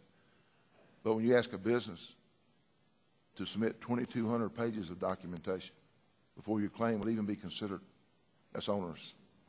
And that same business submitted their claim in May, mid-May, has yet to receive more than 10% of the claims they've presented since May to this date. These claims, they refer to as large claims. They differ on whether that's over 20,000, over 50,000, depending on who you talk to. They are sent to a forensic accountant for examination before they're ever given consideration. That takes weeks and weeks to do. As I said in my written comments, to me, it's the analogy of everyone submitting their income tax returns. And if you do a refund, you can't get your refund until a full audit is completed. They're doing a full audit before they're writing a single check to our businesses. And I'm not always talking about the million-dollar businesses. The guy who rents beach umbrellas on the beach submits $60,000 claims. That's his whole year. Don't you think it's making folks mad because they understand how much this media campaign is costing BP? I mean, do you see the same thing in Mississippi, Mr. Daniels? You see all these ads and TV commercials? Yes, without a doubt we do. And actually, as a broadcaster, we sell advertisement to BP. That's the paradox here. From a broadcasting standpoint, it's not necessarily the ads, it's the reassurance. And if the federal government would do one thing, that is reassure by way of Mr. Feinberg's claims, but especially when it comes down to saying that the seafood is safe. What the rest of the world needs to hear, and especially the nation needs to hear, is that it's okay to go in the water and that it is safe and that it's being monitored. Right. I came up with... I know someone had made an inquiry of BP about how much money they have spent on these ads, and they refused to provide that information. So, Mr. Chairman, I'd like to ask unanimous consent that this committee seek from BP the amount of money that they have spent on their corporate image polishing campaign since the BP blowout. Well, the chair will, concerning the lady's request, I think we'll direct staff to address a letter to BP specifically with that question in mind. Thank you, Mr. Chairman, very much. And quickly, in my remaining time, Mr. Feinberg, we've got to be able to bring our local government and CVB industry state claims as part of your $20 billion escrow. How do we do this? Do we need to lobby the administration and BP to have that included in this escrow agreement that is going to be coming out in the next week or two? First of all, the government claims are included in the $20 billion escrow. They're just not part of my watch. Out of that $20 billion will come not only the claims that I pay, but all government claims will come out of that $20 billion. But the way the understanding was reached between the administration and BP, government claims are the direct responsibility of BP, even though they're coming out of the $20 billion. But what's your opinion? Don't you agree that you and your experts are competent, in fact, expert enough to sort through those very difficult and detailed claims? If it's the will of the parties to the agreement, the administration and BP, I'm glad to so it's up to them. Take on that as if I don't have enough problems, but I'd be glad to take on that assignment. But again, not on my watch at the current time, nor the moratorium claims either. Thank you. The chair recognizes Mr. Barton for 5 minutes. Thank you, Mr. Chairman. Most of my questions are going to be towards Mr. Feinberg simply because he's got a huge undertaking and we don't get him before our committee too often. But I want to tell you other gentlemen, I listened to your testimony in my office. I clearly understand the issues that you're dealing with and clearly support that you should be compensated. I'm especially pleased to know that there's still a Brennan involved with Brennan's. That's comforting to know since I'm a frequent visitor to your restaurants when I'm in New Orleans. My first question to you, Mr. Feinberg, and let me say, I do support that there be a compensation fund. I do support that BP pays most, if not all, of the money that goes into that fund. And I do support that it be, as I said, fairly quickly and transparently paid out to the people that have the claims. My first question to you, Mr. Feinberg, is who do you report to? Do you report to the President? Do you report to the Secretary of the Treasury, the Chairman of the Federal Reserve? Who exactly is your boss? I don't have a boss on this assignment. I think the fair answer, Congressman, would be that I report to the people in the Gulf. Both the administration and BP, frankly, don't want to get near me once this program is up and running, and they want to reinforce the notion I'm totally independent. You did an excellent job in the other fund that you administered, but that was different. That fund was approved by the Congress. There were clear reporting standards. This isn't a unique fund. It really is. There apparently is no precedent for it. Doesn't mean, again, that we don't need it, but if my understanding is correct, now that you've been either asked to serve or appointed by the President, he does not have the power to remove you. Is that correct? I think that I think that clearly is correct. Clearly, he doesn't have the power. All right. Do you have to personally approve each claim to be paid? As a theoretical matter, the answer is yes. Okay. Now, of course, there's going to be thousands of claims, and I'm going to have a process in place, an infrastructure where problematic claims will come to me. Hopefully, we'll consistently apply the formulas, and there won't be a necessity for me to look at each and every claim. When a claim is paid, will your signature be on the check? You know, I don't know the answer to that question. All right. That's a good question. Where will the funds be deposited that you allocate? Will they deposit in the U.S. Treasury in Washington, in a branch office of the Federal Reserve, in a private financial institution or institutions? One, I don't know the answer to that question because I'm not privy to the escrow negotiations between the administration and BP. Two, I have urged both of the escrow negotiators to deposit at least some of the money in local regional institutions in the Gulf that have expressed a real desire to benefit financially from this. Who makes the decision what depository institution is to be used? Again, that would be between the administration and the fellow in the administration that I've been consulting with is Tom Pirelli, the Associate Attorney General, and at BP. But you have no definitive role in making that decision? None. You're purely make the decision what the protocol is for claims, the claims process, and the decision-making protocol for making decisions on the claims, and then being sure that there's adequate follow-up and documentation. Is that a fair statement? That is correct, and I want to make sure the checks don't bounce, but that is absolutely accurate. Okay. What reporting requirement, if any, does the fund that you're going to oversee have to report to the Congress on dispersion and operation of the fund? There will be expressed reporting requirements that all interested parties, starting with the Congress, will have information, whether it's monthly or biannually, frequent reporting as to how the claims are being processed, what the statistics show, our claim rate, etc. What transparency will there be for the public, i.e., will there be a public website that shows claims paid and who received the money and perhaps even pending claims and the decision process by which a decision is made on a claim? Yes.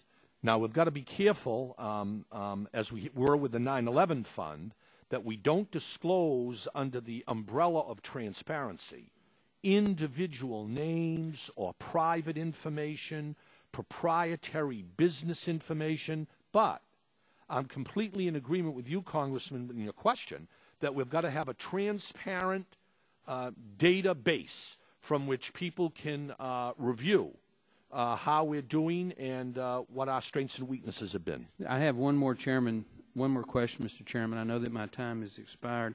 You, in answer to the young lady from Florida's question, you indicated that other decision makers will have decision-making authority over this $20 billion fund, and that your authority is going to be restricted to certain disbursements.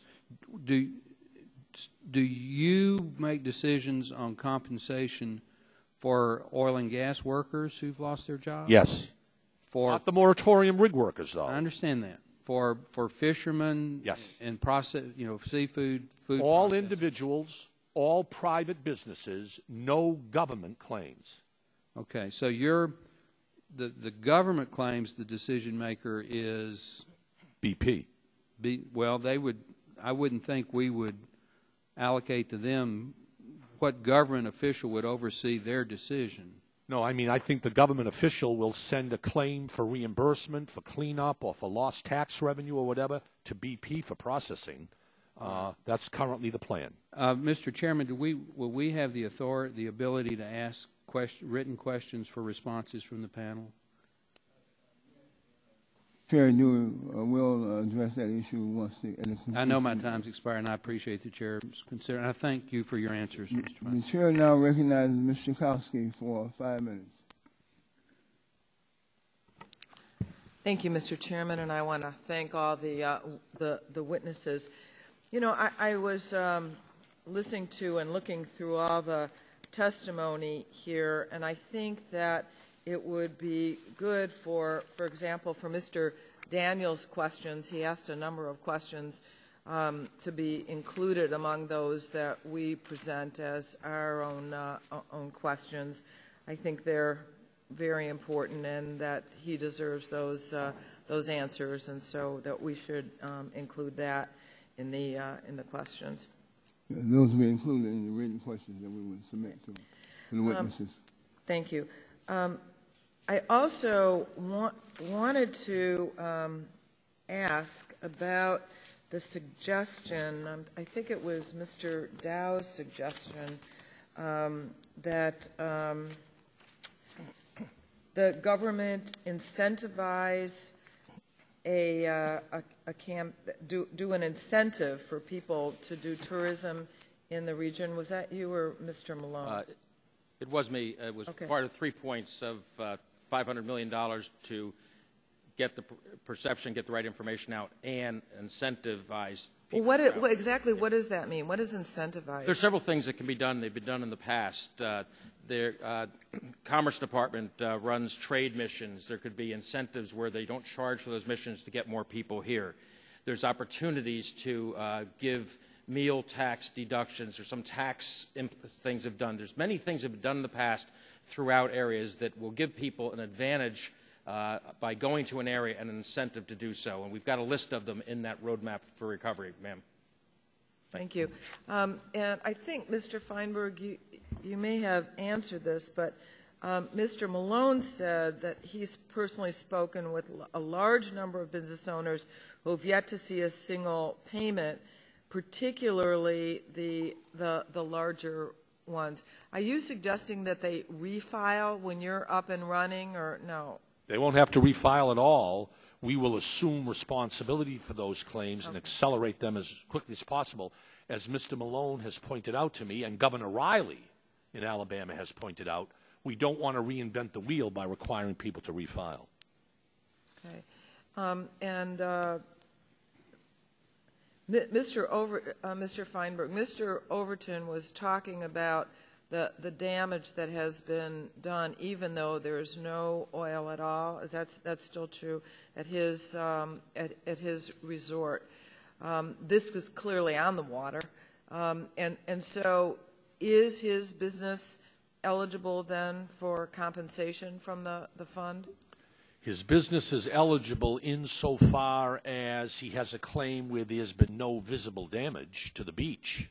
He would have that's not the issue in that case. What I don't know from that statement is how close is his business to the beach, how dependent is it on the beach, or fishing or sightseeing or charter boats or what have you.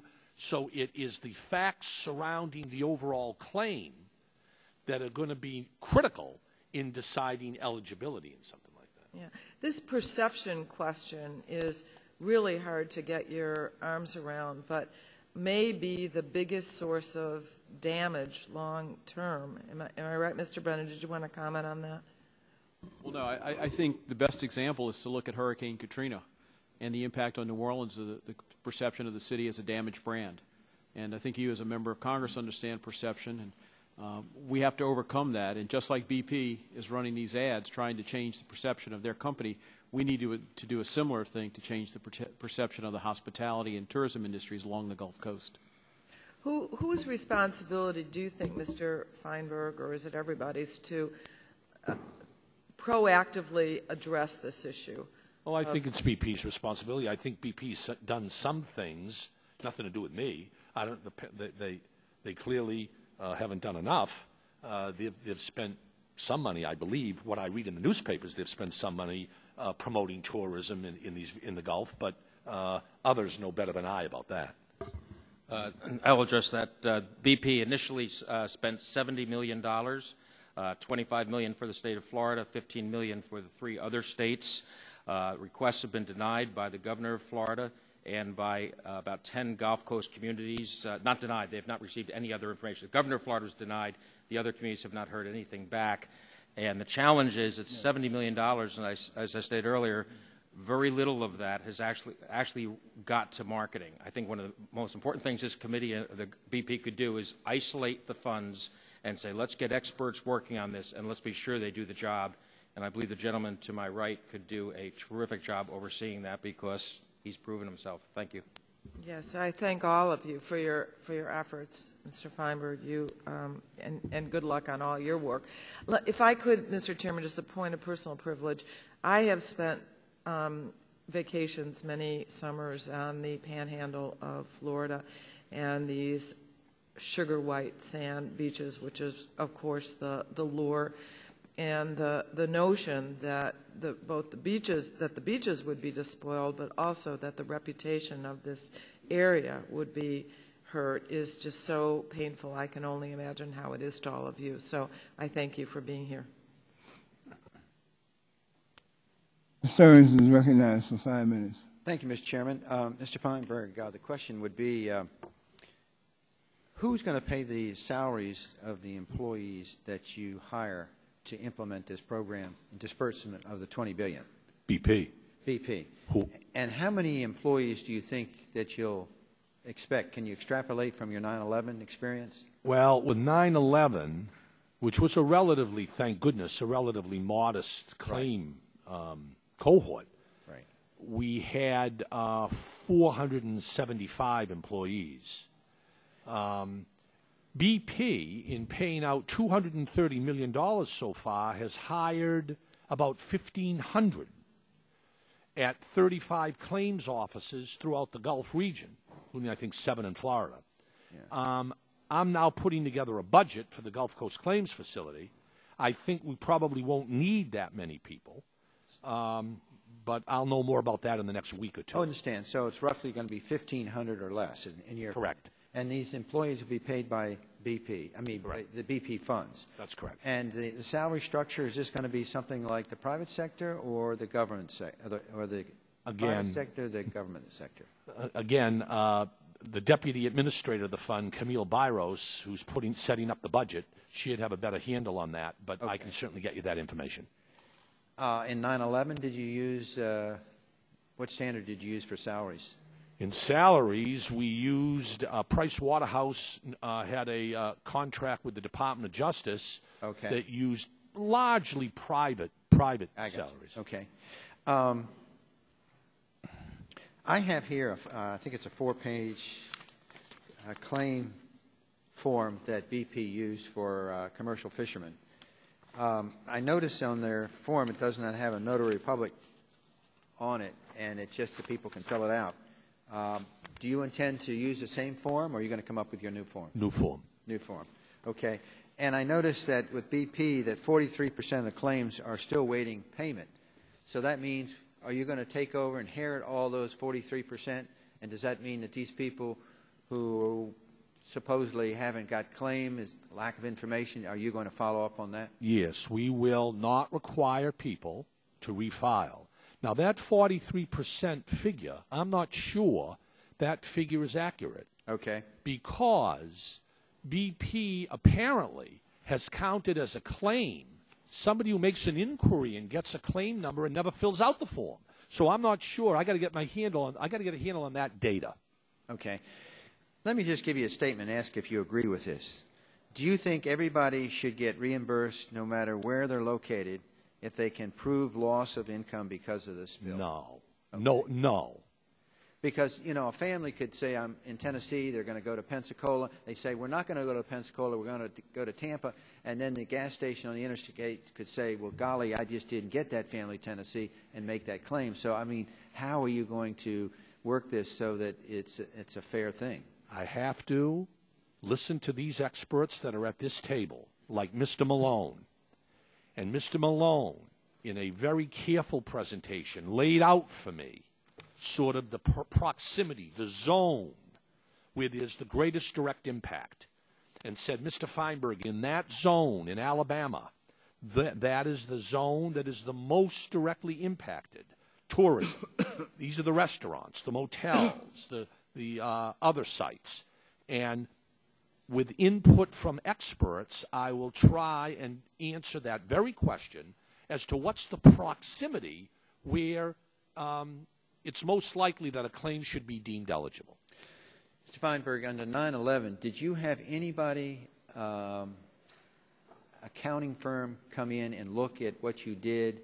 Was there anybody, not necessarily that you reported to, but somebody sort of like we have here, Inspector General, GAO, can go into a government agency and sort of tell members of Congress what's happening? Did you have that under the 9/11 Commission? Constantly. The Office of Management and Budget. Okay. Now, you're not going to have that here.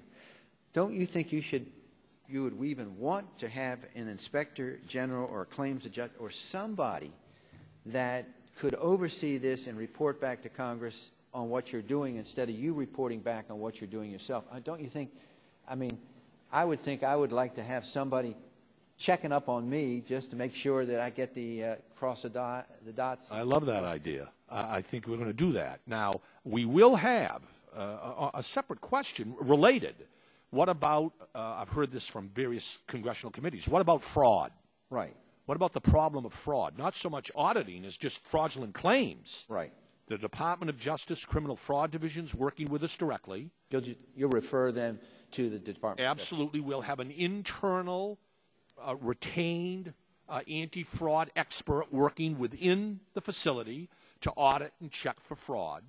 But I absolutely have no problem with transparency in the form of congressional oversight or some sort of regular reporting by an independent person checking on what we're doing. Mr. Chairman, I think what Mr. Feinberg's mentioning is something that this committee or some committee in Congress should help him with, this legislation that allows him to report to, or they provide sort of a Inspector General type of accounting here. This is a huge amount of money, $20 billion, and I think the American taxpayers obviously would like some kind of report, and obviously we have great confidence in Mr. Feinberg, but I think at the same time he wouldn't mind having somebody to counterbalance and show that everything is going, because this is going to be 1,500 employees that are working in a way that's he can't control completely. So it's just a thought. Thank you, Mr. Feinberg. Mr. Stern, your point is well taken, and it will be taken under consideration by this committee.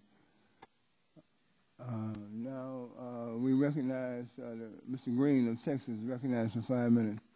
Thank you, Mr. Chairman. I know you read a statement earlier, and I'd like to ask this question, Mr. Feinberg.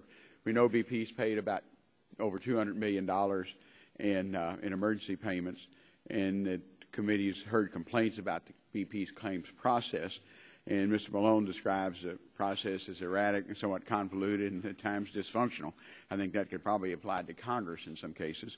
But Mr. Feinberg, I was hoping if you could comment on how BP's processed these claims so far. Specifically, what problems have you identified? I think BP deserves some credit here. Most of these mass disasters that I've been involved in over the years, when I get involved, I start sort of from scratch. There's nothing in place, and we have to build from the beginning.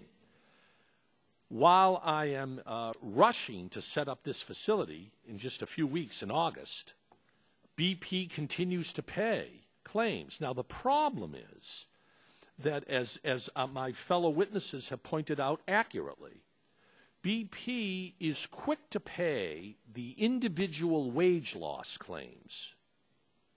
They're quick to pay claims where there is physical destruction, oil on the beach, or flowing somewhere, injuring property, destroying property. Where they're reluctant or where they have less assuredness is business interruption claims, lost profits, lost business, calculating lost business, corroborating lost business. And that's why I think the gentlemen that are here today testifying are frustrated by BP. Yeah, they've paid $230 million, but shouldn't they be doing more on the business side? And I appreciate that. And when I set up this facility, ASAP, we will focus on those business claims. Okay.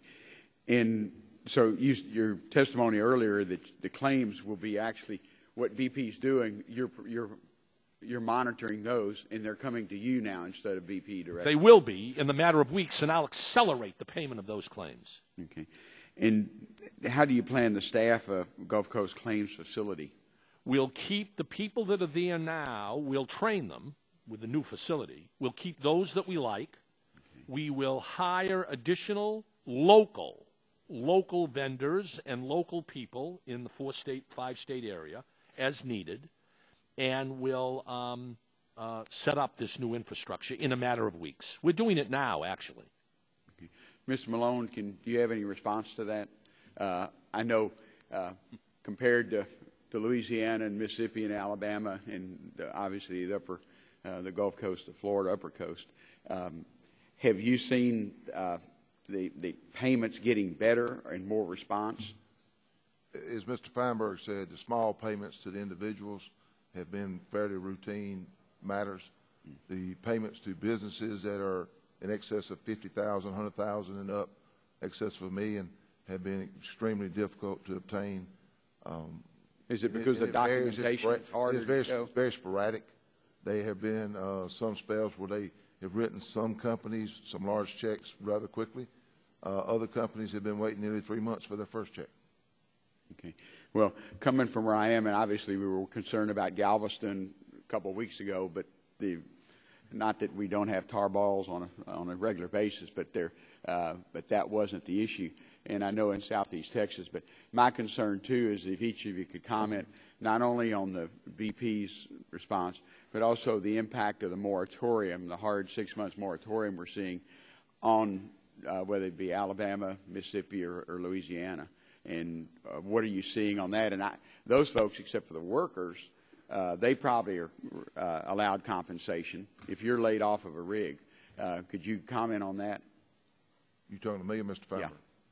Yeah. I'm in tourism, sir. I'm not familiar with what's going on in the oil and gas industry. I know that our workers who are laid off get compensated.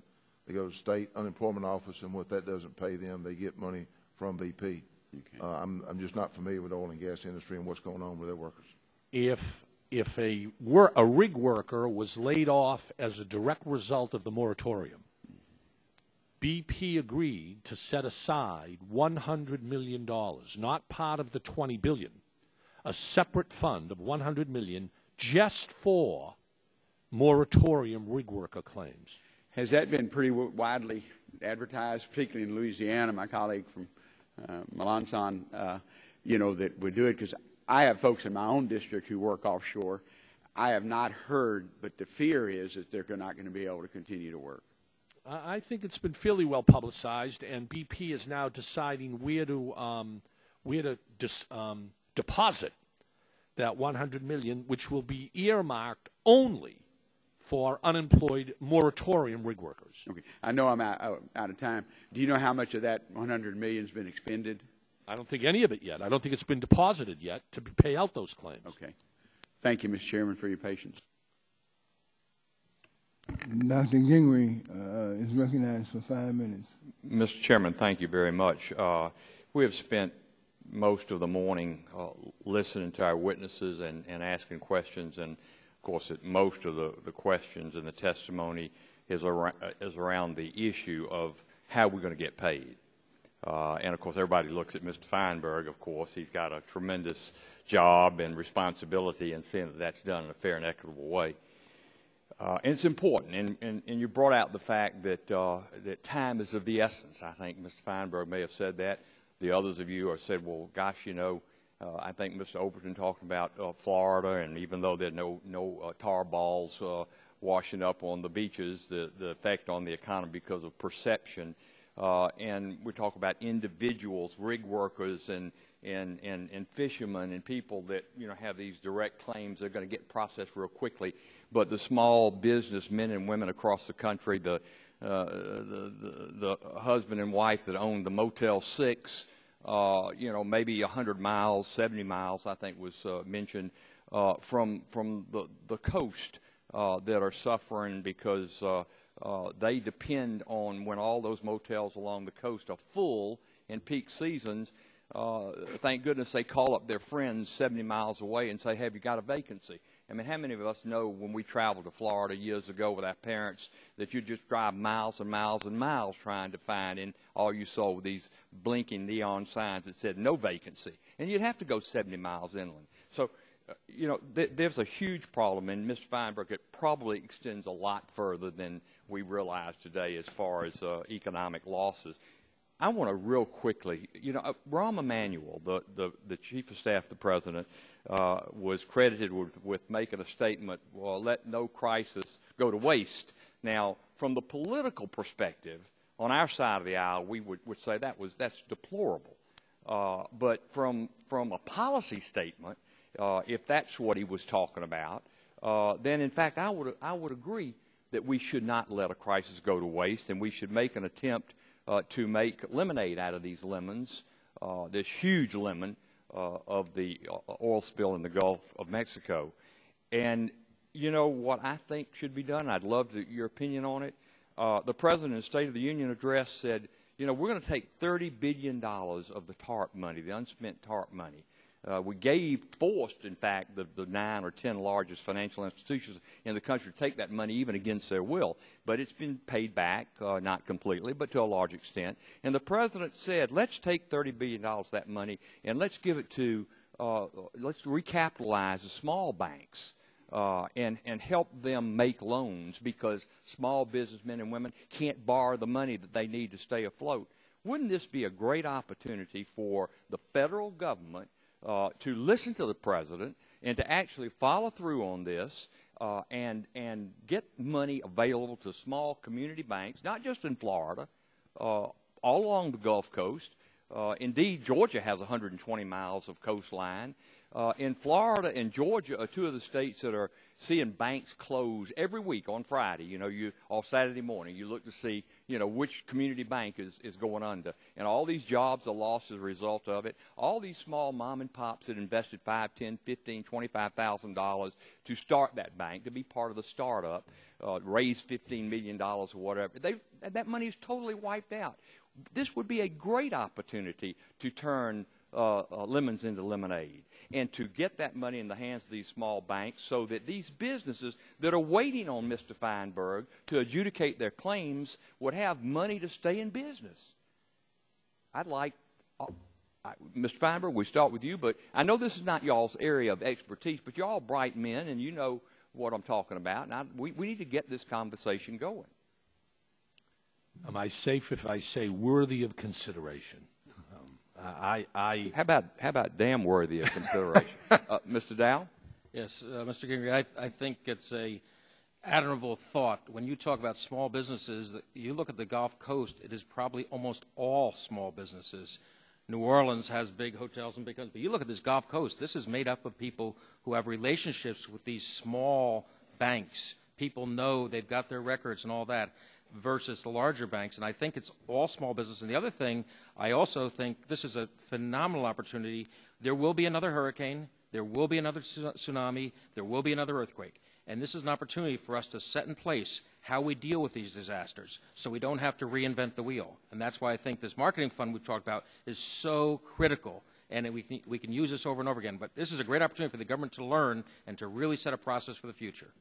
Well, and I see my time is running out, Mr. Chairman. I don't want to extend too long here, but clearly, the President called for this to be done. It hasn't been done. This financial regulatory reform bill, the reason so many of us were opposed to it, it did nothing for Fannie and Freddie. But as far as this provision for some of that TARP money to the smaller community banks, it never happened.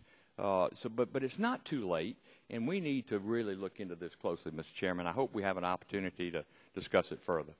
Mr. Chairman, I know some of the witnesses want to respond to this. It's up to you to whether or not. I'll shut up, and you can let them talk if you give them time. Witnesses have a response? Yes. I must say I think it's a great idea. But I'd be remiss if I did not impress upon you that this is still a liquid situation. Every day, there are those of us on the Mississippi Gulf Coast who are praying that the cap stays. There is still oil in the water. And granted, the discussion of payment is excellent. Your idea is excellent. But BP doesn't have enough money when we talk about perception over the years if the oil continues to come. So I think the idea of utilizing the community banks is great. But what the people on the Gulf Coast needs is reassurance. What they need, and only the federal government can give this, by the way, is the reassurance that it is safe. The reason, no matter how much advertisement BP does or we do in the tourism industry, if you don't think it's safe to go to the beach, then you're not going to take your kids. So you esteemed gentlemen are the ones who are in charge of the DMR, OSHA, the DEQ. You guys need to have, at BP's expense, an army of scientists, biologists, and marine biologists there assuring the rest of the world that it's okay. And first, assure them that there is no more oil in the water. So I think you have two components. I think Mr. Feinberg and BP with $20 billion will not be enough if we're still discussing this very fluid situation next year. Mr. Daniels, your answer is pretty succinct. We're going to move on now because we have other members who want to question the witnesses. Mr. Gonzalez is recognized for 5 minutes. Thank you very much, Mr. Chairman. My question will go to Mr. Feinberg, and I've had the benefit of hearing your testimony in the Judiciary Committee, but I wasn't able to ask a question. I want to ask it at this time. At the time of your testimony last week before Judiciary, that same morning, Joe Scarborough, who's from Pensacola, was broadcasting his show from Pensacola and the beach, and he had a state senator. And the state senator made a couple of comments, and so I'll build my questions on the comments. The first one was, look at our beaches. They're beautiful, pristine, everything is fine. We're not getting people here. So it's the perception, and you've referred to this in the past, and I apologize. I wasn't here for all the testimony. And that is, Charlie Gonzalez is thinking of going to Pensacola, but I'm afraid there's oil, so I don't go. No one's at the hotel or motels. That hotel motel owner is a victim of some perception. It may be false. How are you going to handle that claim? What was disturbing to me was that the state senator's comment was, right now we've been dealing with BP on claims. Can you imagine now we're going to have to deal with the federal government? And you've already made it very clear that you don't, that's not your boss, neither is BP. But what would you say to that state senator? Why is it that this Gulf Coast claims facility is superior to what was in place prior to the agreement? And the second question is the one that I'd like for you to answer, if you don't mind, and then go to the perception of the beaches being spoiled and such.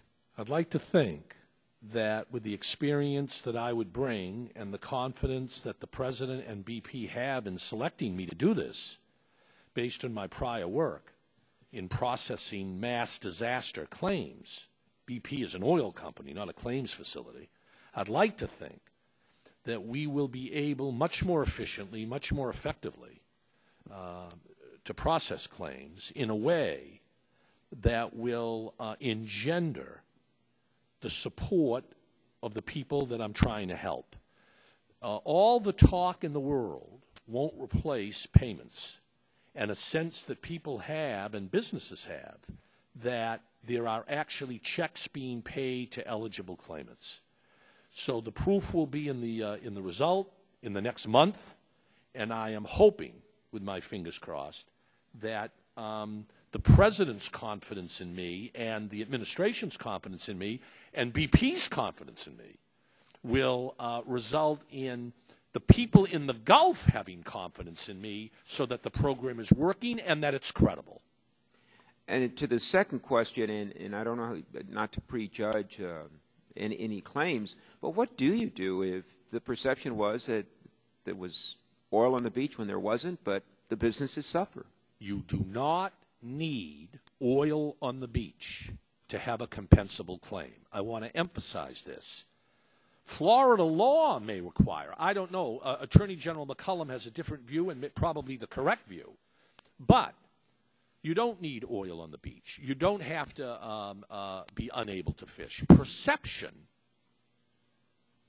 is compensable. Now, the problem that Congressman Stearns and others pose, well, what's the proximity requirement? What's the dependence on that beach or on fishing or on charter boats or sightseeing? I will have to draw some lines on eligibility. The lines will be based on proximity to the beach or to the natural resources, fishing or what have you. The industry, fishing, crabbing, oyster harvesting is easy. Motels, restaurants, depending on the motel and type of restaurant, legitimate, eligible. And how dependent is that claimant on natural resources? And I'll have to, in the next few weeks, I'm going to have to develop eligibility criteria that will answer that question. Now, the claimant still has to prove the claim. Eligibility is one issue. Corroborating the claim by showing that the spill caused my loss, that's another issue. But that's what I'll have to deal with. Thank you very much, and I want to thank the other witnesses, though I may not have a particular question. Thank you for your testimony. Now yield back, Mr. Chairman. The Chair recognizes Mr. Scalise of Louisiana. Thank you, Mr. Chairman. It's been talked about by a number of you about the problems of perception, both with tourism, with food, the fact that even where some areas have absolutely no oil, you still got a double-digit, if not over 50% drops in people that are coming. And I want to start with you, Mr. Brennan. When we talk about how to combat that, especially once the oil, and we're all praying that this well is capped real soon, but there's still going to be oil that's got to be cleaned up, and there's still going to be perception problems. I know our state's worked on some different types of certification proposals to encourage FDA to set up a formal process so that people can go out there and actually have all across the country have a clear confidence level that if they're buying seafood, we know if you can buy it, it's safe, because our vendors aren't selling seafood that's unsafe, but there's a perception and a concern out there, and so a certification process would give a higher level of confidence. First, can you talk about both that combined with marketing? What is it going to take, in your opinion, to get people to feel comfortable walking into a seafood restaurant, not just in New Orleans, but anywhere in the country, to know if it's from the Gulf that it's safe? Congressman, clearly there are two issues here. One is the damaged brand of the entire Gulf Coast as a tourist destination, and the other, which you just mentioned, is the food safety concern. And there are a number of regulatory agencies at the state and federal level that are now evaluating the safety of the seafood on a daily basis.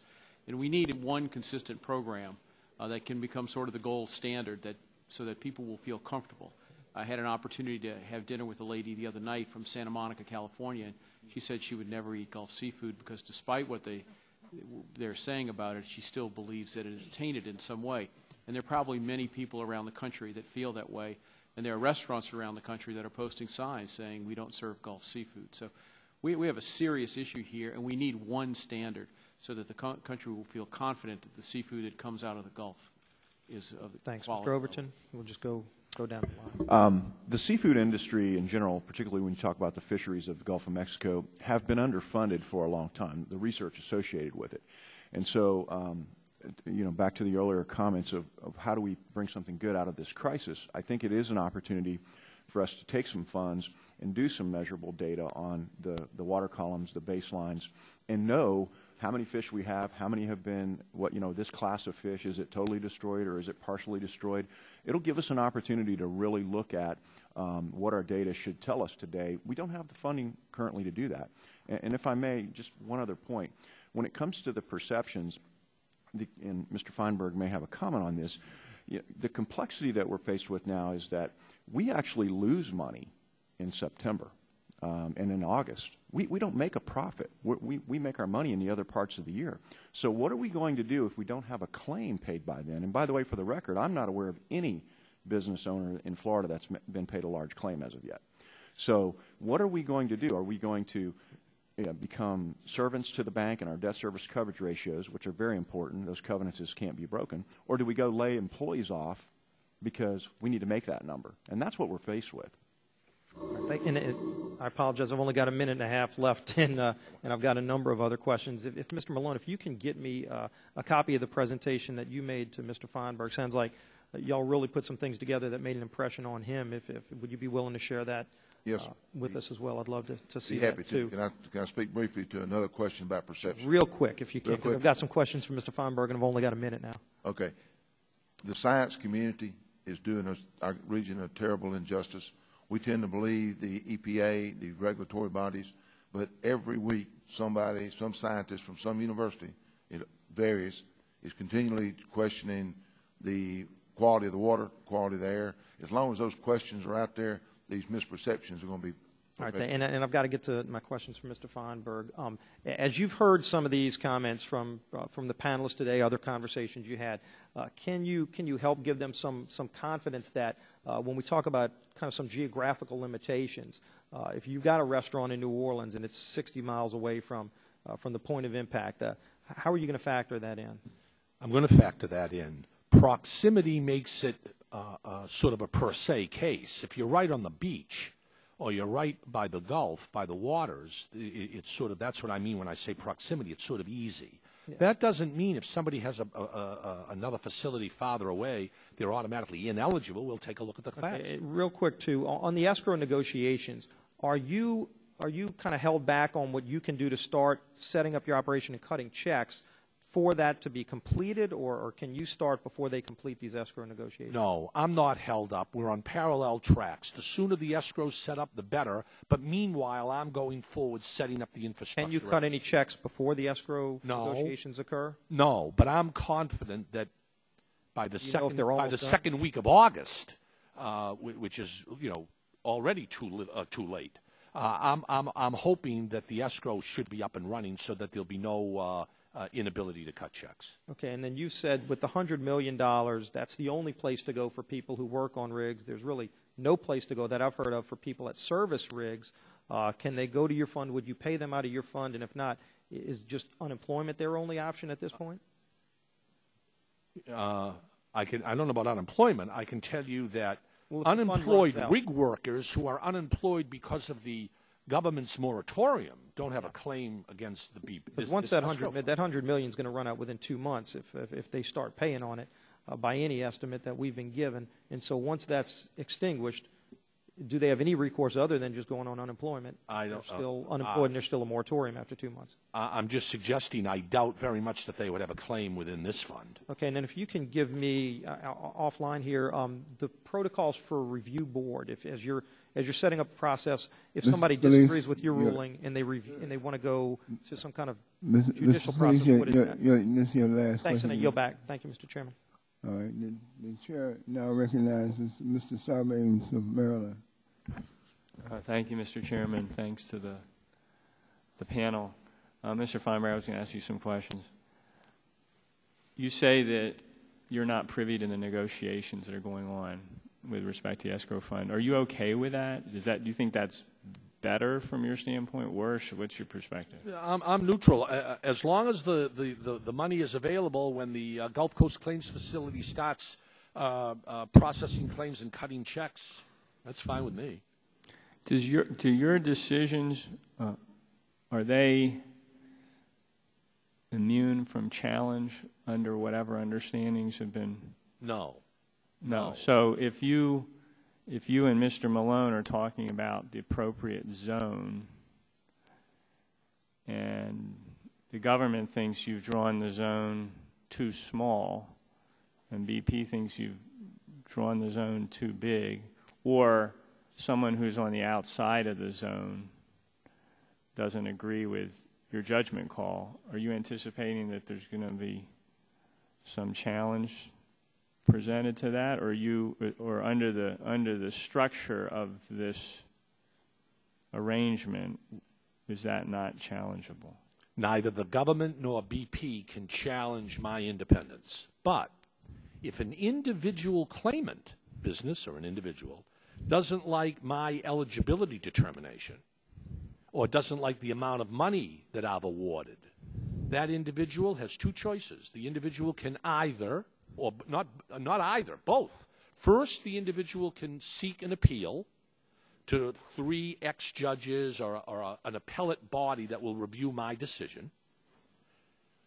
And only then can the claimant, who, if he or she is still dissatisfied, Congressman, can opt out of this system altogether and go file a lawsuit. Gotcha. Was it a condition of your accepting this assignment that the BP and the government agreed that your judgment calls would not be challenged by them? Yes. Okay. Mr. Malone talked about how there are people who, let's assume there's a good claim coming down the pipeline, and when it eventually gets to you, you're going to do the right thing, but it's not there yet, and the business that's seeking that compensation is in a position, as Mr. Malone described, where they may not be able to hang on as against the obligations they face from others, from third parties. Is there anything that can be done in your mind? Could you, even though you're not set up and ready to go, is there some kind of comfort letter or something that you can provide to that business that says, you know, by all indications you will be in a position to submit your claim to us once we're up and running, and you can use this letter and present it to third parties who may be leaning on you so they understand that, you know, there's some recourse available to them? Is that something that's possible to do? Yes. First, I'm going to be up and running in a matter of weeks. Now, that's too many weeks, but I understand that. That's small solace to somebody who's about to close their business. I'll be up in a matter of weeks. Secondly, if I know of that claim, I mean, BP is paying claims.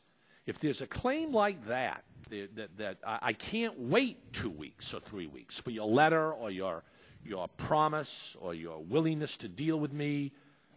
If I know of that claim, I'll go to BP for that claimant.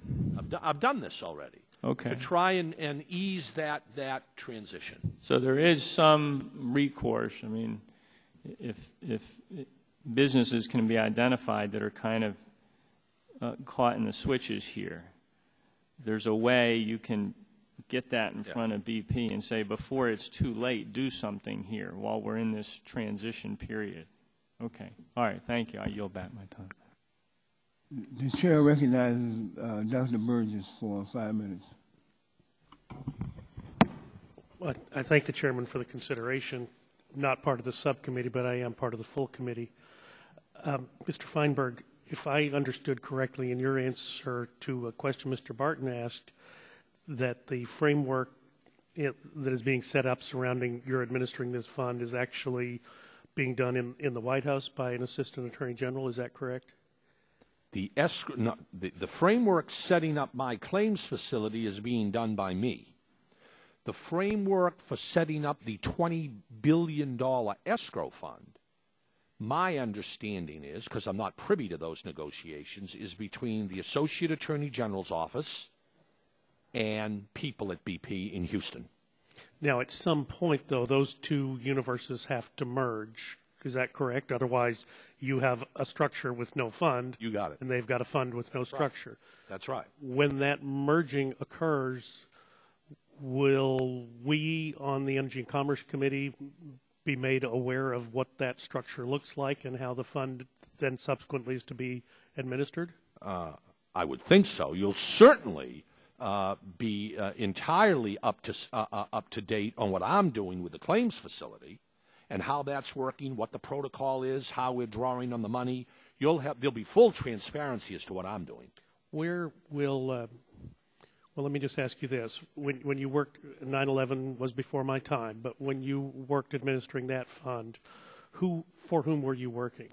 I was working for the Department of Justice and Attorney General John Ashcroft. So you received a paycheck from the Department of Justice? I did. I worked on that assignment entirely pro bono. Okay. Had you been paid, though, likely would have come from the Department of Justice. On this, are you working pro bono on this account? No, I am not. The entire cost of this fund, the facility, Gulf Coast Claims Facility, must, of course, be paid by BP. You can't ask the claimants to fund any part of it, and you can't ask the government to fund any part of it. Well, then that begs the question: who is signing your paycheck? I am sure that BP is signing not only my paycheck, but is signing the paycheck of everybody working in this independent Gulf Coast Claims Facility. How do you see any difficulty in maintaining the independence with them holding the title of paymaster? I don't see any difficulty in maintaining my independence. I certainly do see the implication of your question, which is there could be a perception that since BP is paying, shouldn't we have more transparency or full disclosure? And I agree with that. And I think that's where we'd like to be of service to you and provide some help to you. When the 9/11 compensation fund was set up, my understanding, again, I was not here, but that was set up under a congressional authorization or congressional charter. Is that correct? It was a federal statute.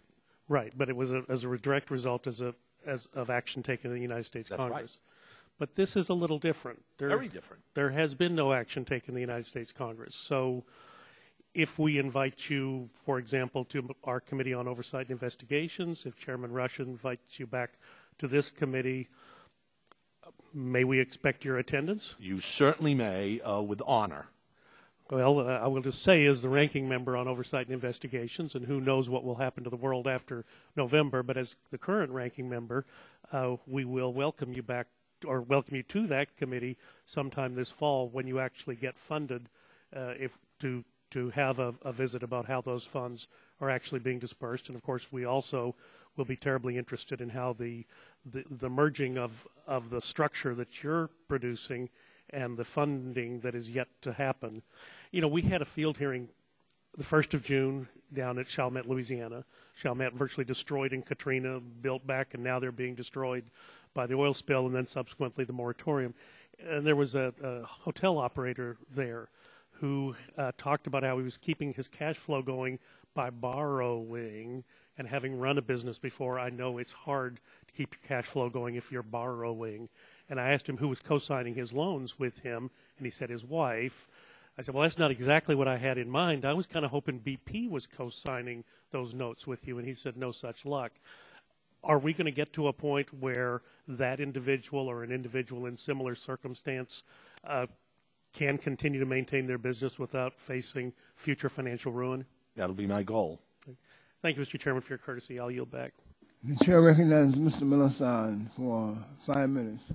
Thank you, Mr. Chairman. I appreciate you allowing me to wave on.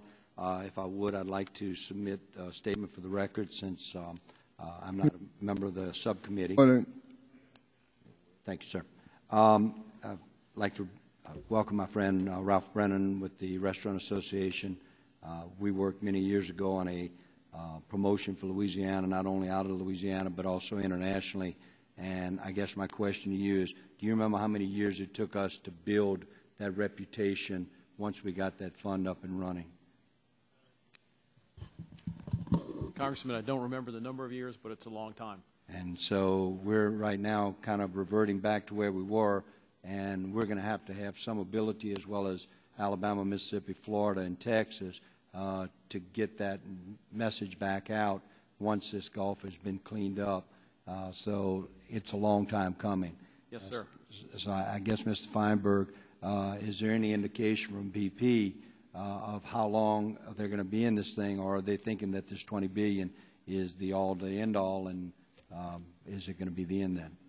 BP has made it very clear publicly and privately that if the $20 billion isn't enough, and I certainly hope it is, but if it isn't enough, they have promised to honor any additional financial obligations that might be its responsibility. Mr. Feinberg, if I could, can you tell me what the hell this Alabama lawsuit's about? I'm sorry? This Alabama lawsuit, what is that about? I mean, BP is a responsible party. They're obligated not only for the money, but for paying for the administration of it. So somebody's filing, Alabama, I think, is filing suit. I'm not. That was something I'd heard on the news the other day. I was wondering what that was all about. Maybe I didn't get my full information. Ralph, let me ask you, as a person from Louisiana, and for the Mississippi folks, I spent quite a number of days along the coast, including the Mississippi Gulf Coast after Katrina. We're all in this thing together. I fully support every state that's been affected, whether it was from the storms or whether it's from BP.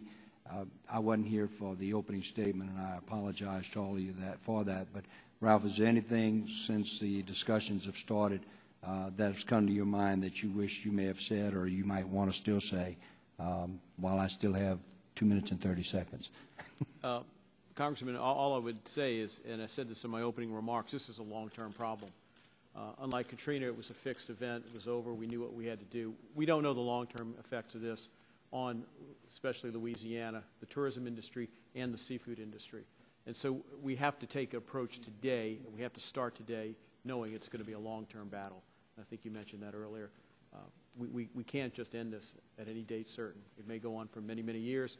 And we've had conversations with tourism industry officials and seafood officials from Alaska, and after the Valdez incident, they've told us it's taken 5 to 10 years for them to overcome the effects of just that spill.